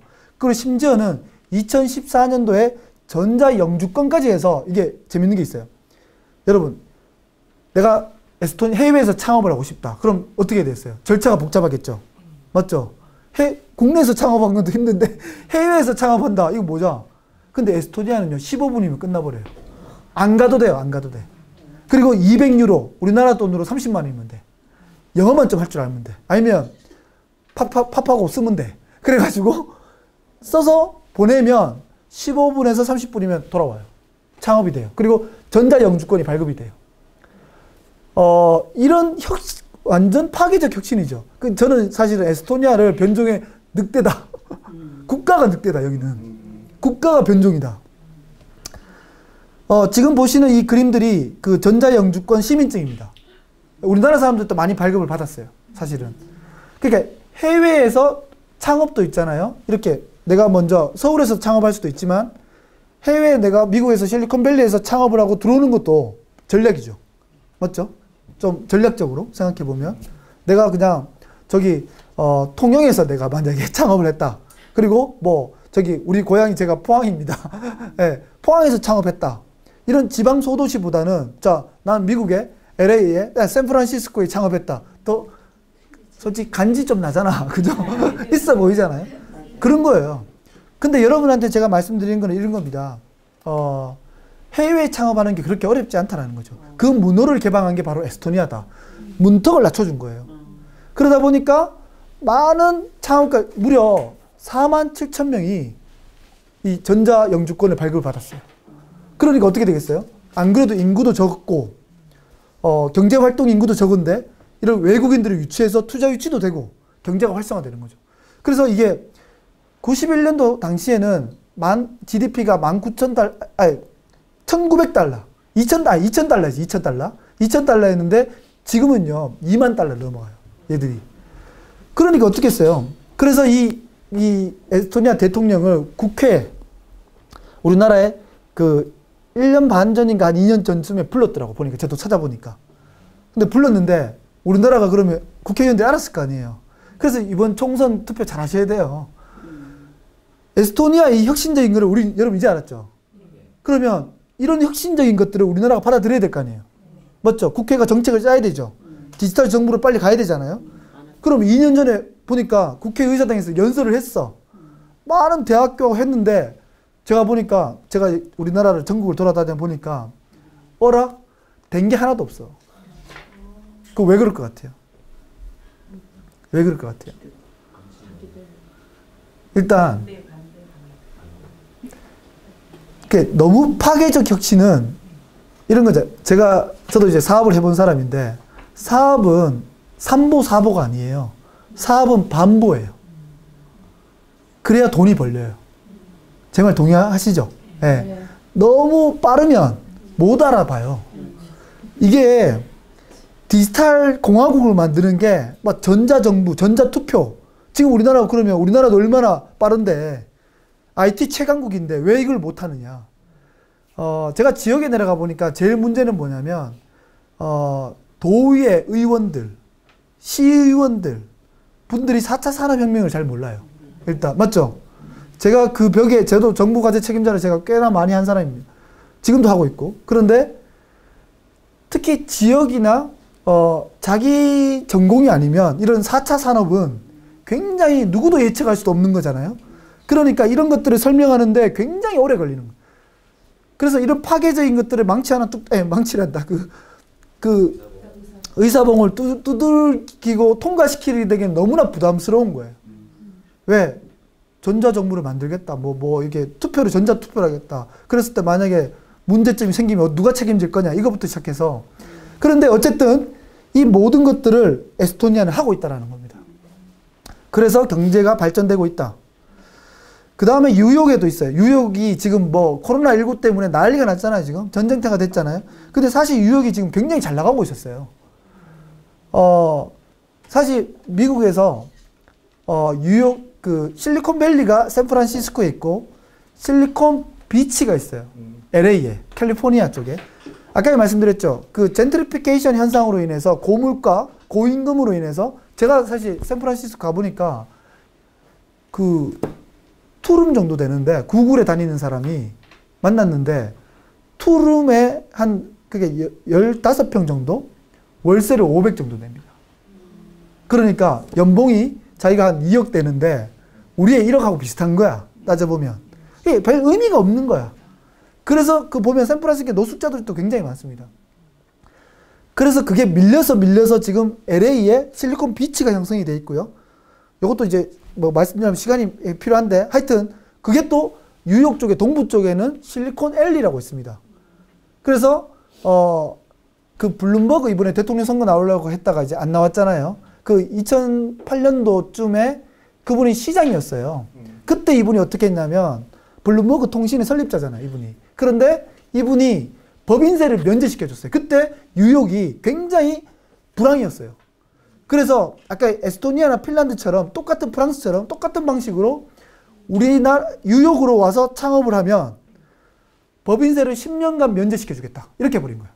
그래서 지금 지도에 보시면 이렇게 도시가 스타트업들로 굉장히 발전하게 되었고 여기서 좀 전에 말씀드린 것처럼 중소기업이 나오고 중견기업도 나오고 대기업도 나오고 유니콘도 나오고 이렇게 되기 시작한 거예요. 실제로 자유의 여신상도 우리가 관광 코스로 많이 가지만 여러분 이 건물도 좀 알아두세요. 뉴욕의 자유의 여신상보다 더 많이 갔을 베슬이라는 곳입니다. 이 베슬이라는 곳인데 이게 그냥 계단 타워입니다. 계단 타워. 사람들이 그냥 올라가서 사진을 찍는데 이게 도심 한가운데 있어요.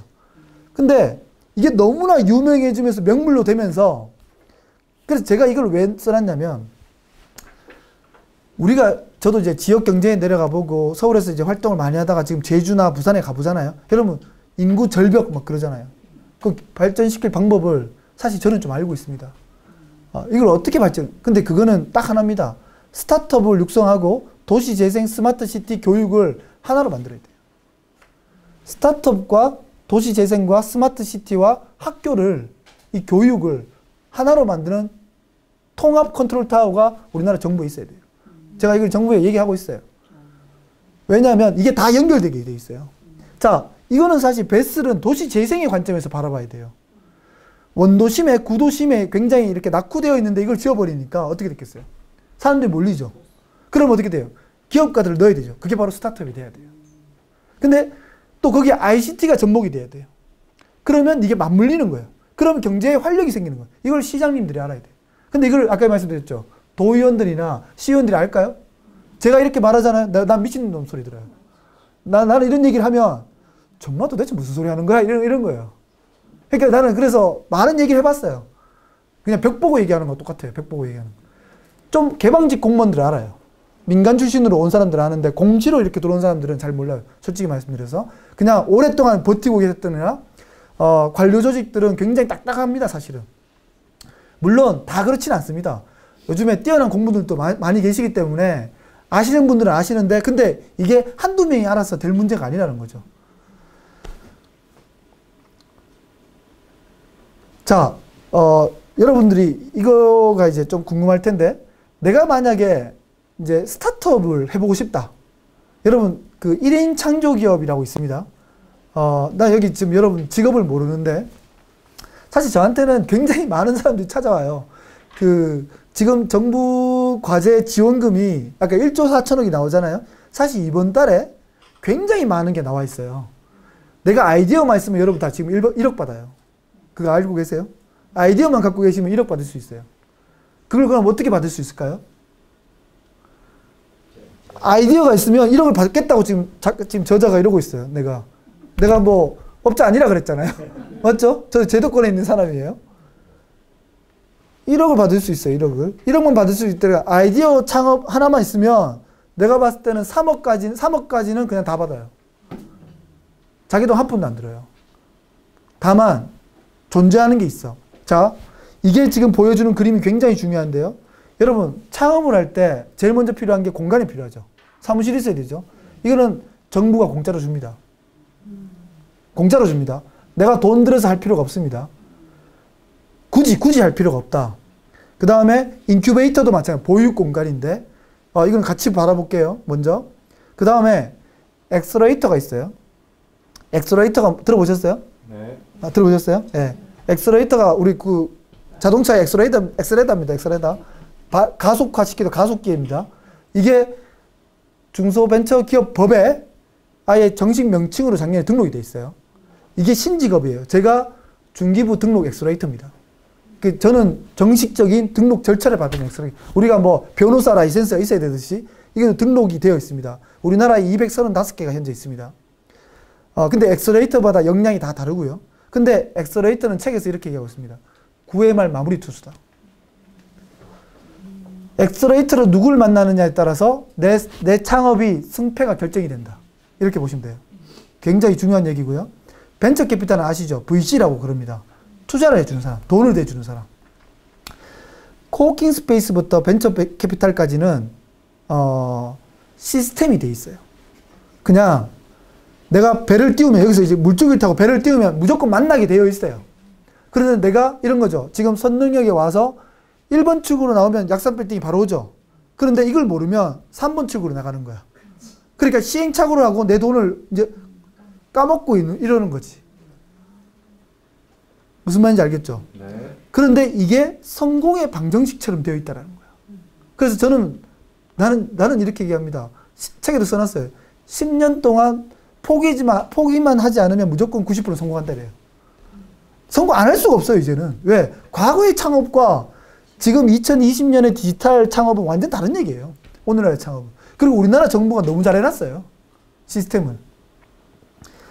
그런데 다 성공을 보장한다고 내가 그러고 있지만 하나, 기업가 정신. 이건 뭐예요? 도전, 의지, 열정이잖아요. 그러니까 네가 안 하는 데는 별 수 없다라는 거죠. 지금 이것처럼 여러분 독서클럽처럼 와서 공부를 하고 이런 분들은 가능해. 그런데 만약에 그냥 입 벌리고 사과 떨어질 때까지 기다리고 있는 거야. 이런 애들은 안 된다라는 거지. 그래서 기업가 정신이 무엇보다 중요하다라는 거예요. 그런데 이게 코워킹 스페이스, 인큐베이터, 엑셀레이터, 벤처 캐피탈로 이어지는 스타트업 성공 공식이 존재한다는 거 여러분 꼭 아셔야 됩니다. 아시겠죠?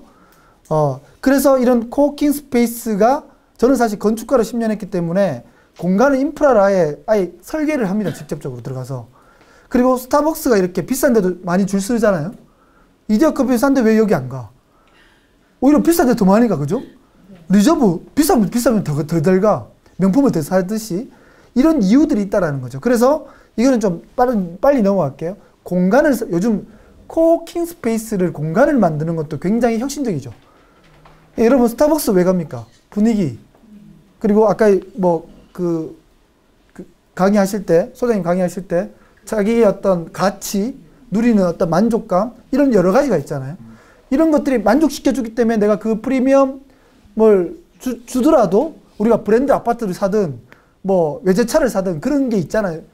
그걸 누려주는 거죠. 그 누려주는 것들을 잘 알고 공간을 기획해야 됩니다. 그래서 이거는 정부의 역할입니다. 정부가 공간을 만들 때 그냥 닭장작같이 만들면 끝난다라는 거죠.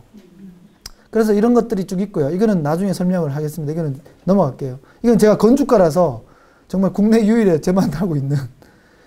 그래서 근데 이 공간을 잘 만들어 놓으면 이런 얘기가 있어요. 코워킹 스페이스가 여러분 위워크 있죠? 저기 여러분 위워크가 얼마인 줄 아세요? 위워크가 1인실에 70만 원입니다. 1인실에. 2인실에 100만 원 넘습니다. 근데 갑니다. 최근에 위워크가 문어발 확장하면서 어려워졌지만 그런데 많은 사람들이 거기 가 있습니다. 왜? 근데 정부에 가면 공짜인데 여기 갑니다. 그 왜 그럴까요? 똑같은 얘기예요. 그러니까 스타벅스 왜 가냐고 똑같은 거예요. 위워크의 문화는 달라요. 그게 어쨌든 성공을 했는데 경영 전략은 성공을 했는데 문제는 대표자 그 창업가의 도덕적 해이, 모럴 해저드 때문에 무너져 버렸어요. 이건 넘어갈게요. 엑셀레이터만 좀 설명해 드릴게요. 여러분, 엑셀레이터가 아까 9회말 마무리 투수라 그랬어요. 그죠? 그러니까 이런 거예요. 내가 창업을 하면, 여러분, 창업할 때 제일 중요한 요소가 뭘까요? 팀. 그 다음, 또, 세 개. 아이디어, 예, 맞아요. 이 두 개, 맞아요. 하나만 더. 자본, 예, 맞아요. 예, 너무 어려운 걸, 너무 쉬운 걸 너무, 예, 맞아요. 팀, 아이디어, 자본인데, 제 책에는 뭐라고 써놨죠? 팀이라고 했어요, 팀. 예, 팀이라고 해놨어요. 근데 아이디어도 굉장히 중요합니다. 그런데 만약에 팀이 어설프면, 여러분 이런 거죠. 뭐, 레알 마드리드나 LA 다저스 정도 되면 좀 한 번 져도 이길 수 있는 능력이 되잖아요. 팀이 좋으니까. 계속 지지는 않을 거라고. 그래서 창업을 할 때, 과거에는 혼자 창업했잖아요. 그래서 부모님도 옛날에 그랬잖아요. 어떻게 했어요? 동업하지 마라 그랬죠. 동업하면 망한다. 그리고 창업은 어떤 생각을 부모님 기성세대들이 갖고 있어요. 창업하면 보증 써야 되고 집 다 날리고 이게 많잖아요. 그런데 제가 좀 전에 아까 뭐라 그랬죠? 3년 동안은 내 돈 드릴 일은 제가 봤을 때는 김밥 천국 가서 김밥 사 먹는 일, 그 다음에 지하철에 돈 내는 일밖에 없어. 3년 동안은. 크게 돈이 안 들어가요. 물론 업종에 따라 조금 다를 수도 있지만, 근데 제가 지금 육성하고 있는 팀, 저는 원래 제가 엑셀레이터잖아요. 저는 스타트업을 지원하는 사람인데, 지원하다 보니까 나도 하고 싶어진 거야. 그래서 내가 대학생 2명하고 했어. 그래서 어떻게 된 줄 아세요? 3년 전에? 아니요, 지금 대박으로 가고 있죠. 정부 지원금만 10억 받았어요. 아니까, 그렇죠. 아니까, 공식을 아니까.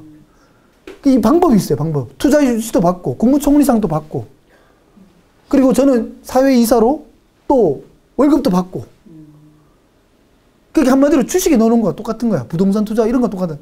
지금 그래서 돈이 다 어디로 가야 될지 모른다고 그러는데, 사실 스타트업에 투자하시면 돼요. 배달의 민족에 많이 투자했으면 어떻게 될 것 같아요? 대박이 나는 거죠. 그래서 이런 작업을 지금 현재 투자조합이라는 걸 또 저는 하고 있습니다. 사실 노태경 대표님 아시죠? 노태경 대표님 하고 저하고 같이 이제 투자조합이 있어요. 제가 좋은 스타트업들을 발굴해서 투자를 같이 하는 거예요. 그래서 무럭무럭 키워서 파는 거죠. 지금 삼성전자 주식을 저가에 들어가서 조금 있으면 이제 다시 이제 정상적으로 돌아오면 올라갈 거 아니에요? 빠지듯이 똑같은 거예요. 베이비 스타트업에 들어가서 이제 어른 스타트업이 되면 그게 잘 키우면 되는 거죠. 근데 이걸 누가 키워주냐는 거죠. 그걸 엑셀레이터로 키워주는 거. 엑셀레이터가 이런 거죠. 스카이캐슬급의 과외 교수가 있고 그냥 일반 학원 강사들이 있는 거야. 이 엑셀레이터도 그래. 그럼 저는 어딜 것 같아요? 오늘 되게 오늘 오신 분이 수준이 되게 높습니다. 네, 오늘 오신 분 수준이 되게 높습니다. 네. 실제로 그 저희 재단은 중기부 허가받은 재단입니다. 그 중기부의 재단은 굉장히 청문회처럼 까다롭게 검증을 하고요. 어쨌든 이런 엑셀러레이터들이 잘 만나시라고 말씀을 드리는 겁니다. 그래서 엑셀러레이터들은 이런 얼리 스테이지 스타트업이랍니다. 얼리 스테이지라고 뭐냐면 초기에 들어가는 겁니다. 지금 이제 삼성전자가 초기로 지금 내려가고 있잖아요. 과거로도 이때 들어가는 거예요. 그때 3천에서 5천 정도, 1,000만에서 1억 정도 들어가면 지분을 가져갑니다. 페이스북의 지분 0.1%만 있어도 자기 3대까지 먹고 산대요. 그러니까 무슨 말인지 아시겠죠? 그리고 이 사람들이 선발하고 교육하고 멘토링하고 투자하는 이런 모든 것들을 1년의 과정을 대학으로만 하면 1년 과정을 돌립니다. 아카데미처럼 돌립니다. 그리고 팀 매니지먼트 시스템을 통해서 전략 경영 컨설팅을 다 해줍니다. 그래서 지금은 능률협회나 뭐 생산성 본부나 이런 분들이 과거의 어떤 경영 컨설팅 기법보다는 이런 엑셀러레이팅 기법으로 지금 조금씩 바뀌고 있다고 보시면 됩니다. 왜? 그게 속도가 빨라졌기 때문에. 속도가 달라졌거든요. 그래서 우리나라에 이런 대표 주자들이 있습니다. 이런 알려진 엑셀러레이터들이 있고요. 그리고 현재 대기업들이 네이버, 롯데, SK 하나, 네오이즈 이런 것들이 전부 다 엑셀러레이터 시장에 다 진출했어요. 지금 현재. 심지어는 보험회사도 진출하고 있고요. 살 길은 스타트업과 손잡는 길이다라고 얘기하고 있어요. 심지어 책에 제가 이렇게 써놨어요. SK 최태원 회장이 제주도에 10월 달에 워크숍에 왔는데 그때 언론 기사가 어떻게 났냐면 이렇게 났어요. 우리의 모든 사업 분야를 다 없애버릴 수도 있다. 한번 기억나세요? 작년에 이런 말 한 적이 있어요. 네. 그리고 싹 다 자르고 새로운 신사업을 만들어내야 된다. 이런 얘기를 합니다. 그런데 그 얘기인 즉슨 그리고 우리가 무형자산, 구글이나 페이스북이나 우버나 이런 것들 무형자산이잖아요. 플랫폼 기업들이잖아요. 아무것도 소유하고 있지 않는 것들이 다 그냥 막 잡아먹고 있잖아. 이런 변종, 그게 한마디로 그때 이제 변종의 늑대라고 말을 안 했는데 결국 이 변종의 늑대들 때문에 우리가 다 죽는다라는 거죠. 그래서 전사적으로 모든 걸 다 바꾸라고 지시를 내렸어요. SK가. 근데 실제로 지금 그렇게 되고 있는 상황이고요. 실제로 삼성, LG, 뭐 현대자동차, 뭐 정의선 회장이 굉장히 강력하게 밀고 있어요. 이대로 간다 그러면 다 죽는다라는 거죠. 이런 변종들 때문에. 기존의 전통 경영으로는 안 된다라는 걸 얘들도 알고 있는 거예요, 이제는. 그래서 얘들이 절대적으로 지금 엑셀러레이터라고 이렇게 만들어가고 있습니다. 지금 보시는 사진이 엑셀러레이터가 A부터 Z까지 교육하는 방법입니다. 굉장히 중요한 자료인데 한번 보여는 드릴게요. 줄 수는 없고요. 네, 보여는 드리고 자, 이런 것들을 가르치는 사람들이 있어요. 근데 이제 여러분한테 말씀드리고 싶은 건 이겁니다. 잘 만나야 된다. 예. 왜? 우리 과외선생을 잘 붙여놓으면 서울대 가잖아요. 이런 거 똑같아요. 내가 이 기업이 성장할 수 있고 못 성장하는 것도 코칭하는 그 사람이 굉장히 중요합니다. 이게 중요하고요. 이제 마지막으로 이제 마지막 장인데요. 여러분 그 하버드 대학 보다 힘든 대학이 하나 있어요. 들어가기 힘든 대학. 경쟁률이 더 높은 대학. 네, 미네르바. 들어보셨어요, 혹시? 손 들어보세요, 미네르바. 네, 두 분, 네. 여기는 변종의 늑대다. 네, 그, 미네르바 대학이, 여러분, 지금 사실 이번에 코로나 때문에 이 대학이 완전 더 떠버렸어. 왜냐면 온라인 대학이에요. 이 대학은 어떻게 4년제 대학이거든요. 4년제 정규 대학이고 7개국을 돌아다녀요. 그러니까 4년 동안 7개국을 돌아다니니까 애들이 좋겠어요, 안 좋겠어요? 너무 좋죠. 근데 학비는 어떻게 같아요? 3,600만 원이야, 1년에. 연간. 비싸요, 안 비싸요? 안 비싸요. 왜? 미국에 보내면 얼마 들어요? 여기 다 부자들이시잖아. 보내봤죠, 다. 7, 8천만 원 들어요. 맞죠? 근데 여기는, 미국은 한 곳에만 있어야 되는데, 여기는 세계를 돌아다니잖아. 근데 우리 아이들한테 어떤 게 중요할까요, 여러분? 지식은 다 네이버하고 인터넷에 다 있어. 그리고 과거에 주입식 교육 때문에 문제가 너무 많죠. 이제는 경험이 중요하고 저는 관계가 중요하다고 생각을 해요. 그리고 다양성이 중요하다고 생각하는데 이 학교가 그걸 가르친 거예요. 이게 언제 시작됐냐면 2011년도에 설립을 해서 2014년부터 개교를 했어요. 그 작년에 처음으로 졸업생들이 나왔는데 캠퍼스 중에 우리나라에도 이태원에 있어요. 있어요, 이게. 근데 여기에 들어가려고 우리나라에 서울대 포기하고 이렇게 들어가는 애들도 있어요. 뭐 하버드 포기하고 이렇게 가는 애들도 있어요. 깨어있는 애들은. 이 대학이 제가 봤을 때는 변종이 늑대예요. 이 대학은 우리나라 대학을 다, 안 그래도 지금 대학이 사라진다는 얘기가 나오죠. 뭐 지방엔 더 심하잖아요. 근데 이 대학이 너무나 파괴적인 변종의 늑대라서 우리나라에서 이거를 총장들이 알고는 있어요. 교육부도 알아요. 교육부 장관도 좋다. 다 좋은데 우리나라는 불법이야. 이게 들어오면. 아까 우버야. 왠지 아세요? 우리나라는 규제가 아까 그랬잖아요. 법과 제도가 촘촘히 잘 돼 있어. 너무 잘 돼 있는 덕분에 얘가 못 들어와. 우리나라는 대학 교육이 온라인 교육이 20%를 넘으면 불법이에요. 안 돼요. 오프라인에서 해야 돼. 그리고 대학을 설립할 때 학교 법인이 있어야 되고 캠퍼스가 있어야 돼. 하드웨어가. 근데 얘는 하드웨어가 없다가 없어. 그 다음에 온라인이 100%야. 그러니까 불법이죠. 이걸 고치자 그러니까 못 고치겠대. 왜? 그럼 기존에 있는 대학 다 죽거든. 또 아까 택시하고 똑같은 얘기가 또 벌어지는 거야. 그래서 이게 우리나라에 못 들어오고 있어요. 이게 5년 전부터 계속 이렇게 바뀌어야 된다, 바뀌어야 된다. 근데 지금 어쩔 수 없이 온라인 개강을 했잖아요. 이거는 이제 특수한 상황이잖아요. 그러니까 이게 원격 강의가 초중고도 이제 됐잖아요. 그럼 좀 우리가 어느 정도 학부모들이든 일반인들이 그리고 정부 관계자들이 온라인도 되네? 이런 느낌을 좀 받을 거예요. 그럼 이게 정착이 되면 이런 것들은 들어오기가 더 쉬워지는 거죠. 규제를 풀기가 더 쉬워지는 거죠. 그래서 사실 제가 사실 이 대학을 재단이 제가 만들어요. 똑같은 걸 한국에다 만들어요, 제가. 저는 제가 또 제 삶의 목표가 있어서 제가 이 책에 잠깐 밝혔어요. 이런 한국형 미네르바 스쿨을 4년제 대학을 저희가 내년에 하반기에 개교를 올해 하려고 했는데 지금 코로나 사태 때문에 내년에 지금 개교를 하려고. 그래서 우리나라 아이들이 지금 저도 딸이 이제 고3이거든요. 제가 이래봐도 세자녀입니다. 그래가지고 애국자죠. 예. 나한테는 돈을 안 줘. 아이들이 이 책은 이런 얘기를 이 변종의 늑대는 결국은 교육에 관해서 얘기를 하고 있어요. 경제를 바꾸는 것도 있잖아요. 세상을 바꾸는 건 사람이잖아요. 사람을 바꾸는 건 교육이죠. 맞죠? 그런데 우리 교육이 이런 거야. 교실은 19세기, 교사는 20세기, 21세기의 크리에이터들. 이런 상황이잖아.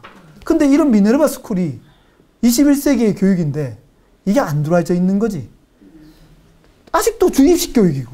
이러다 보니까 제가 우리 딸애는 제가 중3 때 창업을 했어요. 벌써 스타트업 했어요. 그리고 일부러 공부 잘해요. 잘은 못해도 한 4개국어 돌리고 이래요. 그리고 제가 중국에 아예 중학교 때 보내가지고 그리고 지금 고3이면 수능 해야 되죠? 다 수학 못한다 그래. 아예 포기해.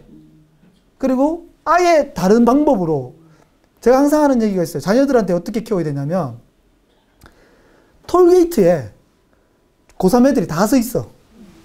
병목 현상 맞죠? 전부 다 따라 학원 보내고 입시, 수능, 정시, 수시 막 하잖아요. 제가 이렇게 들여다보니까 저도 명색이 한양대 교수고 한양대도 문제가 많은데 내가 봐도 바뀌어야 될 게 많은데 애들 인서울 하겠대. 웃기고 있네. 내가 봤을 때 이게 4차 산업하고 전혀 안 맞아요. 대학도 지금 못 따라가서 난리인데 여기 보면 완전 진짜 20세기, 19세기 얘기하고 있어. 중고등학교 가보면. 그런데 이거를 얘들이 배워가지고 공부해서 입시 뚫고 와서 인서울 했다? 제가 보기엔 미래가 없어요. 그리고 책에도 써놨어요. 초등학교 때 나오는 애들, 제가 셋째가 초등학생인데 네가 지금 보는 직업들은 네가 대학 20대 되면 다 없어. AI라는 게 있잖아. 인공지능이 있어가지고. 그래서 내가 우리 애하고 타협을 했죠. 협상을 했어요. 그냥 네 좋아하는 게 뭐, 자기는 디자인하고 뭐 이런 거 좋아하는데 그럼 수학은 자기는 하기 싫대. 그럼 버려. 학교 가지 마. 그러면 아빠가 만드는데 오든지 아니면 해외에 나가. 해외에 가성비 좋은 데가 있어. 그리고 단 하나 조건, 스타트업을 한다. 왜? 창업을 모으는 게 아닙니다. 창업을 미는 게 아니고 마지막에 에필로그에 뭐라 적혀 있냐면 스타트업은 기적의 교육법이라고 되어 있습니다. 여러분 교육이 뭘까요? 교육이. 교육은요. 우리가 이렇게 주입식 받는다 그러면 시험 치고 나서 다 까먹잖아. 여러분 이런 거 있잖아요. 우리가 여러분 사칙 연산되면 다 인생 살 수 있는 거 아니에요? 플러스 마이너스만 좀 할 줄 알면 살 수 있죠. 근데 우리 사모님 오랜만에 만났는데 인수분해 미분적분 한번 풀어볼까 이런 얘기 할까요 우리가? 이런 얘기 안 해요 우리가. 근데 요즘 애들 수학을 굉장히 어렵게 가르쳐요. 그게 점수가 안 오르는데 거기다가 모든 것들을 다 투자하고 있어. 그럼 내가 봐도 한심한 거지. 그 에너지 다 쏟고 점수는 안 오르고 거기 때문에 막 힘들어하고 이런 것들을 바꾸자라는 게 제 생각인 거예요. 그래서 이거를 안트러프리너십, 기업가 정신, 테크, 글로벌에서 우리는 9개국을 돕니다. 그냥 기도해 주세요. 이게 태어나길. 이게 쉽지는 않습니다. 굉장히 지금 많은 교수들과 전문가들이 지금 이렇게 이걸 개교를 하려고 노력을 하고 있는데 제가 10년을 제가 대안학교를 한 사람이에요. 8년 동안. 그래서 소명이 있어서 하는 거예요. 내 돈 벌려고 하는 게 아니라 이 땅에 인생의 족적을 하나 남기고 죽어야 될 거 아니에요. 그러니까 뭔가 세상을 바꿀 수 있는 혁신적인 걸 하나 남겨야 되겠다라는 생각을 갖고 있는 사람 중에 한 사람이다. 이래 보시면 될 것 같고, 자, 그래서 우리나라 경제가 바뀌는데 여러분들은 어떤 흐름을 갖고 계셔야 되냐면, 과거에는요, 전통 사무실이 있었잖아요. 이렇게 사무실이 있어요. 그리고 인큐베이팅이라는 이 보육을 하고, 그리고 코워킹 스페이스, 협업 공간을, 협업 얘기를 많이 하잖아요. 그리고 이런 엑셀러레이터들, 창업을 하게 되면 이 전문가들이 붙어요. 그래서 창업을 할 때 가장 중요한 멘토를 빨리 찾는 거예요. 인생도 마찬가지잖아요. 여기 우리 정 박사님 같은 경우 멘토잖아요. 저런 분 알면요, 이게 10년이 1년이 돼버려요. 저도 이 자기경영을 굉장히 많이 했거든요. 그래서 제가 지금, 저도 책이 이번 책이 6번째 책이거든요. 그런데 계속 하다 보면 이게 제가 이렇게 페북에 써놨어요. 오늘 우물이 이렇게 까맣잖아요. 이렇게 보면 이렇게 어둡잖아요. 근데 그 밑에 미지의 세계가 있어요. 근데 그게 보여요. 이게 책을 쓰고 저렇게 계속 자기 경영 이렇게 내공을 쌓아가잖아요. 그럼 축적이 이미 쌓이면서 지식, 경험, 생존 이게 합쳐지면서 이게 갑자기 미래가 보여요. 그게 모든 건 인생이 선택인데 방향성이 있잖아요. 결국 의사결정이 달렸어요. 인생은 선택이잖아. 근데 그걸 내가 안 되면 빨리 창업에서는 엑셀레이터를 잘 만나야 되는 거고 인생에서는 멘토를 빨리 찾는 게 방법이다. 그래서 이게 쉐어하우스 스쿨 이런 것들이 모든 게 하나가 돼야 된다고 말씀드리는 거예요. 그래서 저는 사실 건축가를 한 10년 했어요, 제가. 그리고 스타트업 업계에서 이제 올해로 딱 한 10년 한 것 같아요. 그러다 보니까 도시가 보여요. 그러다 보니까 이런 책을 쓴 거예요. 그러니까 이게 읽어보면, 그래서 국가 정책 담당자가 읽어야 돼요, 이거는. 그래서 이 책이 사실 많이 팔리기 시작한 거예요. 근데 이거를 좀 전에 말씀드렸지만, 교육에, 그냥 내 인생에서 한번 읽어보시면 미래가 보일 겁니다. 그래서 중기부, 국토부, 과기부, 교육부가 얘들이 잘해야 됩니다. 부서 간에 칸막이를 치면 안 되고, 이 미래 도시가 우리 경제가 이 변종의 늑대, 이 스타트업한테 달렸다고 저는 지금 얘기를 하고 있는 거예요. 그래서 여러분들한테, 요건 아까 앞 강의하고 좀 연결되는데, 저는 이제 제가 대기업들 임원들 강의할 때, 임원들 강의하거나 팀장급 이상 강의할 때 이 얘기를 꼭 해줘요. 내가 인생에 있어서 위대한 인생을 살려면 어떻게 해야 되느냐. 저 따라해 보실래요? 목표, 열정, 그다음 성과. 여러분, 목표와 열정이 더해지면 성과가 나옵니다. 맞습니까? 네. 맞죠? 근데 목표가 아이들도 보면 없어. 나도 잘 없어. 그러면 어떻게 골대가 있어야 골을 넣잖아요. 그래서 목표를 무조건 잡으라는 거예요. 이거는 개인의 인생은 그렇고 부서다. 우리 팀이다. 기업이다. 그럼 목표를 만들어야 되는 거예요. 그리고 열정이 있어야 돼. 눈빛만 봐도 알잖아요. 열정 있는 사람들은. 그런 열정이 내 안에 있어야 돼. 그게 없으면 아무것도 되지 않아. 그래서 무조건 일에 미쳐야 되고 자기가 좋아하는 일을 찾는 게 가장 중요하다. 그리고 리더의 역할은 자신의 목표와 열정 사이에 균형을 잡는 것이고 이 둘을 얻으면 비로소 조직은 움직입니다. 맞죠? 네, 굉장히 중요한 말입니다. 그리고 더 위대한 인생을 살려면 목표를 갖는데 사회적 목표도 가질 필요가 있어요. 남을 도와줄 줄 알아야 돼. 그러니까 그 responsibility를 사회적 책임, social responsibility를 사회적 책임이라 그래요. 그리고 개인적 열정, 이 교차점이 있어요. 그래서 근데 보통 이러잖아. 기업가가 내만 잘 먹고 잘 살겠다 이러면 우리가 별로 안 좋아해요. 존경하지 않아요. 맞죠? 그냥 조금 부러울 뿐이야. 그런데 어려운 사람들이 막 기부를 하고 뭐 시장에서 할머니가 한 20년 팔아낸 그 나물 팔아가지고 돈 번 1억을 기부하면 굉장히 존경스럽죠. 삼성은 우리가 부러워하지 존경은 조금 애매하지. 맞죠? 대기업들은. 그런 거예요. 위대한 인생을 산다 할 때 사회적 목표를 가져라는 겁니다. 여러분들이 사회적 목표를, 제가 사실 대안학교를 한 8년 동안 저는 재능 기부를 했어요. 그러다 보니까 어떤 일이 발생했냐면 돈은 못 벌었지. 근데 그걸 왜 460명을 인재를 키웠더니 얘들이 내 직원이 됐어. 그리고 여기 왔던 정말 여러분 이름만 대면 알만한 강사들이 다 재능 기부였어. 그리고 이분들이 지금 다 도와줘. 사람을 얻어버린 거야. 이게 굉장히 위대한 인생을 갈 수 있어요. 저는 그걸 10년째 지금 가고 있는 사람 중에 한 사람이에요. 그러다 보니까 이런 출판사도 도와주는 거고 다 해주는 거야. 그냥 네 말을 믿겠대. 이게 그리고 이 말에서 또 여러분 중요한 게 있어요. 인생에서 가장 중요한 건 따라해보세요. 진정성. 진정성은요. 여러분 강력한 무기입니다. 맞죠? 네. 똑똑한 사람들이 가장 저지르는 실수가 뭡니까? 계산하는 겁니다. 계산하는 거. 근데 우리 같은 이런 사람들은 여러분도 아시잖아요. 좀 연배가 젊은 애들이 계산하는 게 주사 돌아가는 게 다 보여. 그러면 걔들 밀어줘요, 안 밀어줘요? 안 밀어줘요. 얘가 뭐 하버드를 나오든 MIT를 나오든 서울대를 나오든 관계가 없어. 안 밀어줘요. 절대.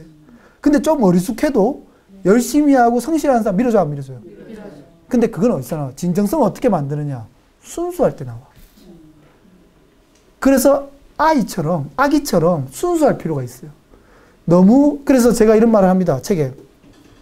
어리석은 새가 멀리 난다는 말이에요. 어리석은 새가 멀리 난다. 일부러 아는 것도 모른 척하고 우둔하고 우직하게 갈 때 성공할 수 있다. 멀리 갈 수 있다. 이 얘기를 명심하시면 좋을 것 같습니다. 요거는 같이 한번 읽어볼까요? 시작. 뛰어난 인재는 오랜 시간 치밀하게 연습함으로써 긍정적으로 느껴지는 심리적 역량을 개발합니다. 그리고 한 번에 하나씩 그러한 역량들을 모자이크처럼 조합해 나가는 동안 경쟁자를 압수합니다. 결국은 아까 우리가 생태계에서도 그랬죠. 기업가 정신이 있다 그랬죠. 그 도전, 열정, 의지 이런 거잖아요. 뛰어난 인재들은 딱 이거 보세요. 제가 사실 오늘 뒤에서 딱 와서 저는 오늘 처음 왔는데 사실 소장님이 이때까지 걸어온 길이 내가 딱 느껴져요. 스캔이 돼요, 저도. 왜? 이게 치밀하게 준비하는 거예요. 하나하나 슬라이드를 만들고 그걸 조합하고 근데 그런 것들이 핵심 역량들이 만들어지잖아요. 그게 개인의 역량이 이제 쌓여가는 거예요. 그러면 이게 모자이크처럼 떨어져 있던 퍼즐들이 모이기 시작하는 거예요. 그게 경쟁력이 되는 거예요. 그러면 저절로 남들보다 앞서 나가게 되는 겁니다. 근데 그게 안 되는데 준비돼도 안 된 인간들이 내가 갑자기 로또 받듯이 뭔가 일확천금을 노린다고 절대 안 된다라는 거죠. 인생은요. 저도 이렇게 아까 이제 흙수저에서 올라왔다 그랬잖아요. 세상은 공평해요, 생각보다. 노력한 사람한테 가요. 가끔 변칙이 존재하지만 원칙과 변칙과 반칙이 있습니다, 인생에서. 원칙을 지켜야 되고 어쩔 수 없을 때 변칙은 좀 쓸 수 있지만 자주 쓰면 안 되고 반칙은 범죄예요. 그런데 이 원칙이라는 게 뭐냐면 치밀하게 연습하고 내가 노력과 노력의 법칙 그리고 정말 저도 새벽 4시에 일어나서 한 10년 동안 한 사람이거든요. 이 고시원부터 시작해가지고. 하는데 교수 때 뭐 그냥 했겠어요? 그걸 전환하는데 수많은 노력을 했겠죠. 남들보다 거의 2배로, 3배로 뛰었단 말이에요. 그러다 보니까 어떻게 돼요? 굉장히 치밀해지기 시작하고 밀도가 단단해지기 시작하는 거예요. 그리고 그 밀도가 의사결정에 반영이 되는 거고 그리고 인생의 선택이 틀리지 않다는 거예요. 저한테 가끔씩 이런 인터뷰를 합니다. 저한테. 아니 10년 만에 어떻게 그런 걸 다 이뤘어? 이런 얘기 물어볼 수 있죠. 근데 내가 이룬 게 아니라 시행착오를 적게 한 겁니다. 다들 열심히 삽니다. 저 말고도. 서울의 사람들 다 열심히 삽니다. 그런데 얼마나 방향성을 바라보고 시행착오를 적게 하느냐인데 그걸 내가 판단할 수 있는 역량이 되느냐 안 되느냐에 달렸다고 보시면 됩니다. 끝으로 이 얘기만 하고 끝낼게요. 이제 지식 역량이 20년, 경험 역량이 20년, 생존 역량이 20년입니다. 제가 이거를 그냥 학설로 얘기하고 있어요. 이 60년이 만들어지면 그냥 성공합니다. 저는 그렇게 생각합니다. 근데 이게 인간이 태어나서 이 60년을 누가 빨리 달리게 해가지고 여기 닿느냐에 달렸어. 다 다르느냐? 자, 보세요. 초등학교부터 대학교까지, 박사까지 하면 20년 걸리죠. 그럼, 자, 경험과 생존 역량이 없어요. 박사 나온 사람들은 중산층 좀 살죠. 맞죠? 어느 정도 삽니다. 문제 없어. 그런데 이 20년 한 사람이 사회생활도 20년 했어. 그러면 지식과 경험이 합쳐졌죠. 그럼 어떻게 될까요? 해안이 생기죠. 좀 더 아마 더 인생이 풍요로울 겁니다. 이 사람은. 그렇죠? 그런데 그동안은 지식과 경험만 우리가 얘기를 했어요. 제가 생존을 얘기하는 겁니다. 제가 요 세 개를 40대 초반에 달성했어요. 이게 근데 보통 50대 중반에서 60대가 돼야 달성할 수 있어요. 맞죠? 근데 안타깝게도 지식과 경험은 시간이 흐르면 달성할 수 있어요. 누구나. 맞죠? 근데 생존은 좀 다른 얘기입니다. 경험은 그냥 직장 다니면서 경험이지, 생존은 뭐냐면 이런 거죠. 태어날 때부터 부모를 잘못 만났어. 가난한 부모를 만나서 저처럼 20살 전에 이사를 16번 간다든지 그리고 막 돈이 없어서 그냥 방치된다든지 그럼 어떻게 되겠어요? 바이킹 민족이 돼. 완전 생존 역량이 굉장히 뛰어나. 고도로 뛰어나. 맞죠? 그래서 자수성가하는 사람들이 무서운 거예요. 못 배워도 절박한 힘이 추진력을 만들어내. 그죠? 생존은 지식과 경험을 압도해 버립니다. 동의하시죠? 네. 왜? 항상 벼랑 끝에 인생을 내걸고 있기 때문에, 이런 사람들이기 때문에. 근데 이게 우리 젊은이들이 경험해 본 적이 없는가? 지금 밀레니얼 세대들이. 그래서 이 생존 역량을 학교에서도 가르쳐 주고 싶은 게 아까 넥스트 챌린지 스쿨이야. 미네르바 스쿨. 이런 것들이 나는 이걸 가르쳐야겠다는 생각이 드는 거고, 그리고 우리가 이 생존 역량을 우리 기성세대들도 길러야겠다는 생각이 드는 거죠. 왜?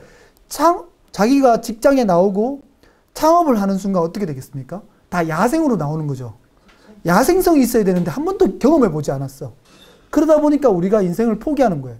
근데 이 야생성을 키워주는 사회가 되려면 교육 제도가 바뀌어야 되고 시스템이 만들어져야 되는 거예요. 근데 아직 우리나라 그걸 못 따라와 주고 있고, 저는 그걸 미랄이 돼서 하겠다는 사람이고, 그런데 이 생존의 고난과 역경과 이 시련을 20년을 겪으면 지식의 20년, 경험의 20년, 생존의 20년이 합쳐지면 제가 그게 되는 순간부터 어떻게 되는지 아세요?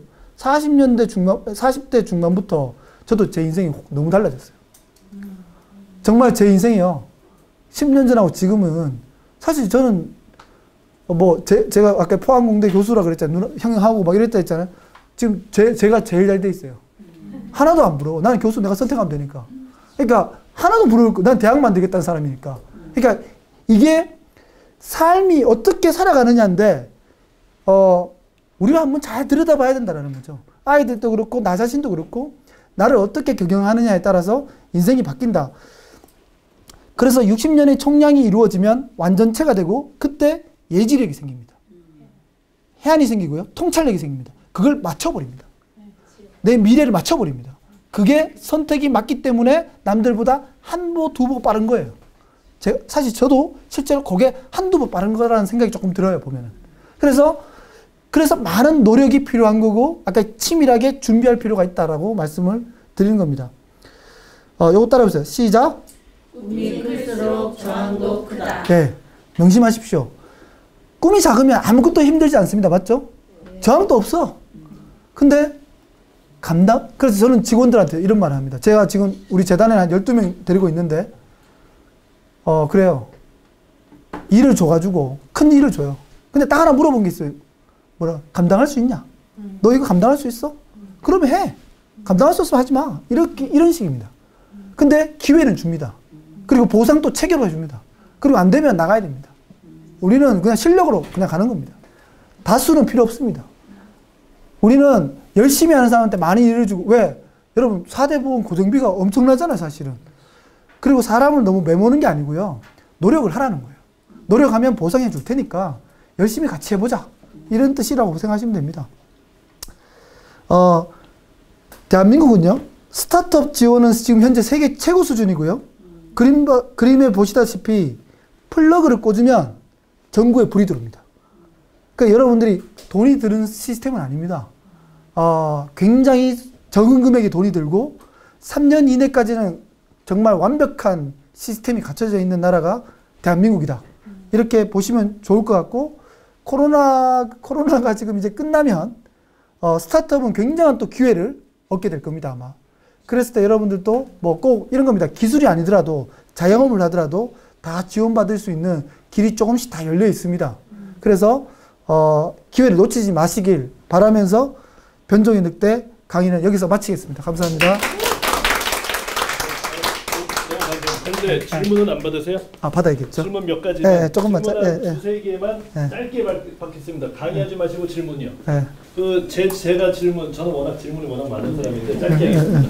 보통 그 스타트업 지원 그런 정책 자금을 사실 우리가 어떻게 받는지 루트를 모르잖아요. 맨날 그 브로커 통해가지고 브로커한테 커미션 주면서 받는 사람들이 대부분이에요. 보면은 요즘 그런 사람도 많이 생겼다더라고요. 네, 왜냐면 본인이 어떻게 제안서 쓰는지도 모르고 이러니까. 근데 거기에 한 가지 더 엎어서 그 여기는 30대가 별로 안 계세요.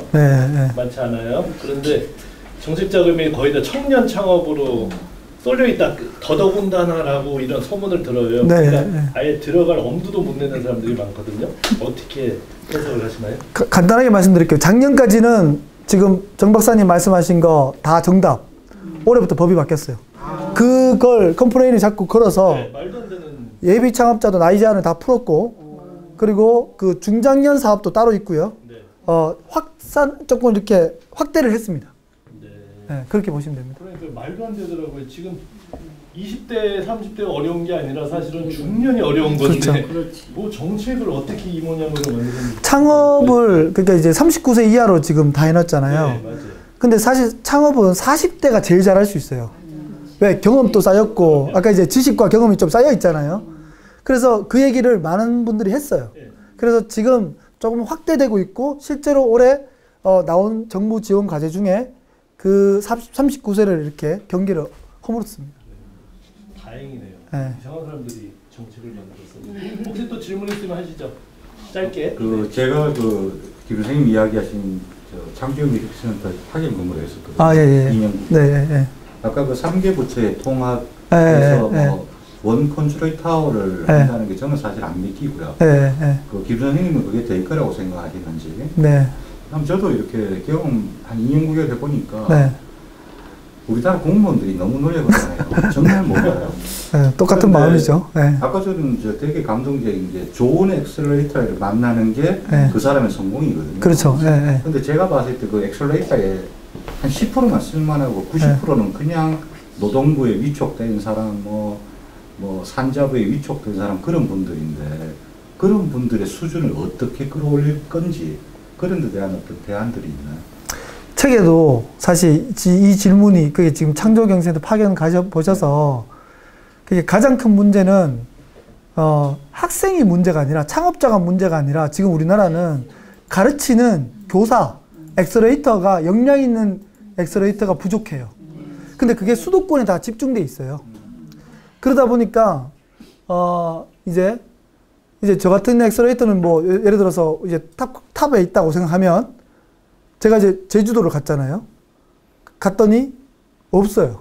엑셀러레이터. 부산에 가도, 제2의 도시 부산에도 약해요. 근데 지역 경제를 활성화시키고 스타트업을 붐업을 시키려면, 그러니까 이제 그 역량 있는 엑셀러레이터를 육성하는 아카데미를 해야 돼요. 어쨌든 그 교육을 해야 됩니다. 그래서 저희 재단이 사실은 그걸 만들었어요. 지금 그대로 정말 핵심을 알고 계신 거예요. 왜냐하면 선생님이 부실하니까 이게 성장을 못하는 거잖아요. 똑같은 거예요. 그래서 이거를 어쨌든 해보려고 지금 굉장히 저도 노력하고 있다, 이렇게 보시면 됩니다. 그 국가기관하고 같이 하는 건가요? 아니면 김 선생님? 재단에서 일단 하고요. 근데 지자체하고 손을 잡습니다. 잡고 합니다. 저희도 뭐 그 충분히 뭐 이렇게 창진원하고는 얘기를 좀 했고요. 그 창업진흥원. 예. 네. 좋습니다. 또 다른 질문 있으세요? 질문 혹시 온라인으로 제가 채팅룸을 못 찾겠네요, 진짜. 이거 아니에요? 아니요, 참가자 관리인데 채팅 참 한눈에 안 보이네요. 아까 간신히 찾았었는데 또 어디 갔나 모르겠네. 자 아직 없군요. 아직 그러면은 그 말씀은 이 정도로 마치고요. 어쨌든 오늘 너무 좋죠. 네. 앞으로 그 여러분 이 중에 한 반이 창업하실 것 같아요. 왜냐면 아이디어만 있으면 3억 준다고요? 아니 그 단톡방에 네. 가입책 무슨 제안서나 이런 거 특별히 멘트로 오시는 분에 한해서 뭐 그거 해주신다고 그거는 안 돼. 그 단톡방에 아니요. 그거는 이제 제가 이제 질의응답 때 그 지금 이게 여러분 만약에 창업을 꿈꾸신다 그러면 자기 아이디어가 있으세요 혹시? 네. 있어요? 네. 항상 있어요. 네. 그러면 그걸 가지고 한번 이렇게 그 상담을 해야 되죠. 예. 한번 해야 되는 거죠. 그러면 여기 계신 분이 아니면 네. 우리 독서 클럽에 계신 분들이 아이디어가 있는데 창업을 생각은 하고 있는데 어떻게 시작을 하면 되나요? 혹시 상담을 해주실 수가 있나요, 대표님께서? 제가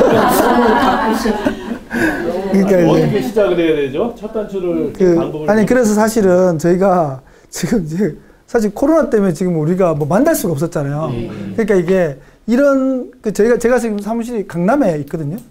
그 강남역 쪽에 저희가 있는데 요거는 한번 제가 카톡에다가 방법을 한번 찾아서 한번 어떻게 도움을 좀 드릴 수 있는지를 한번 올릴게요. 네. 창업하고 싶은 분들 많은 거. 근데 제대로 하세요. 업자 만나시면 안 돼요.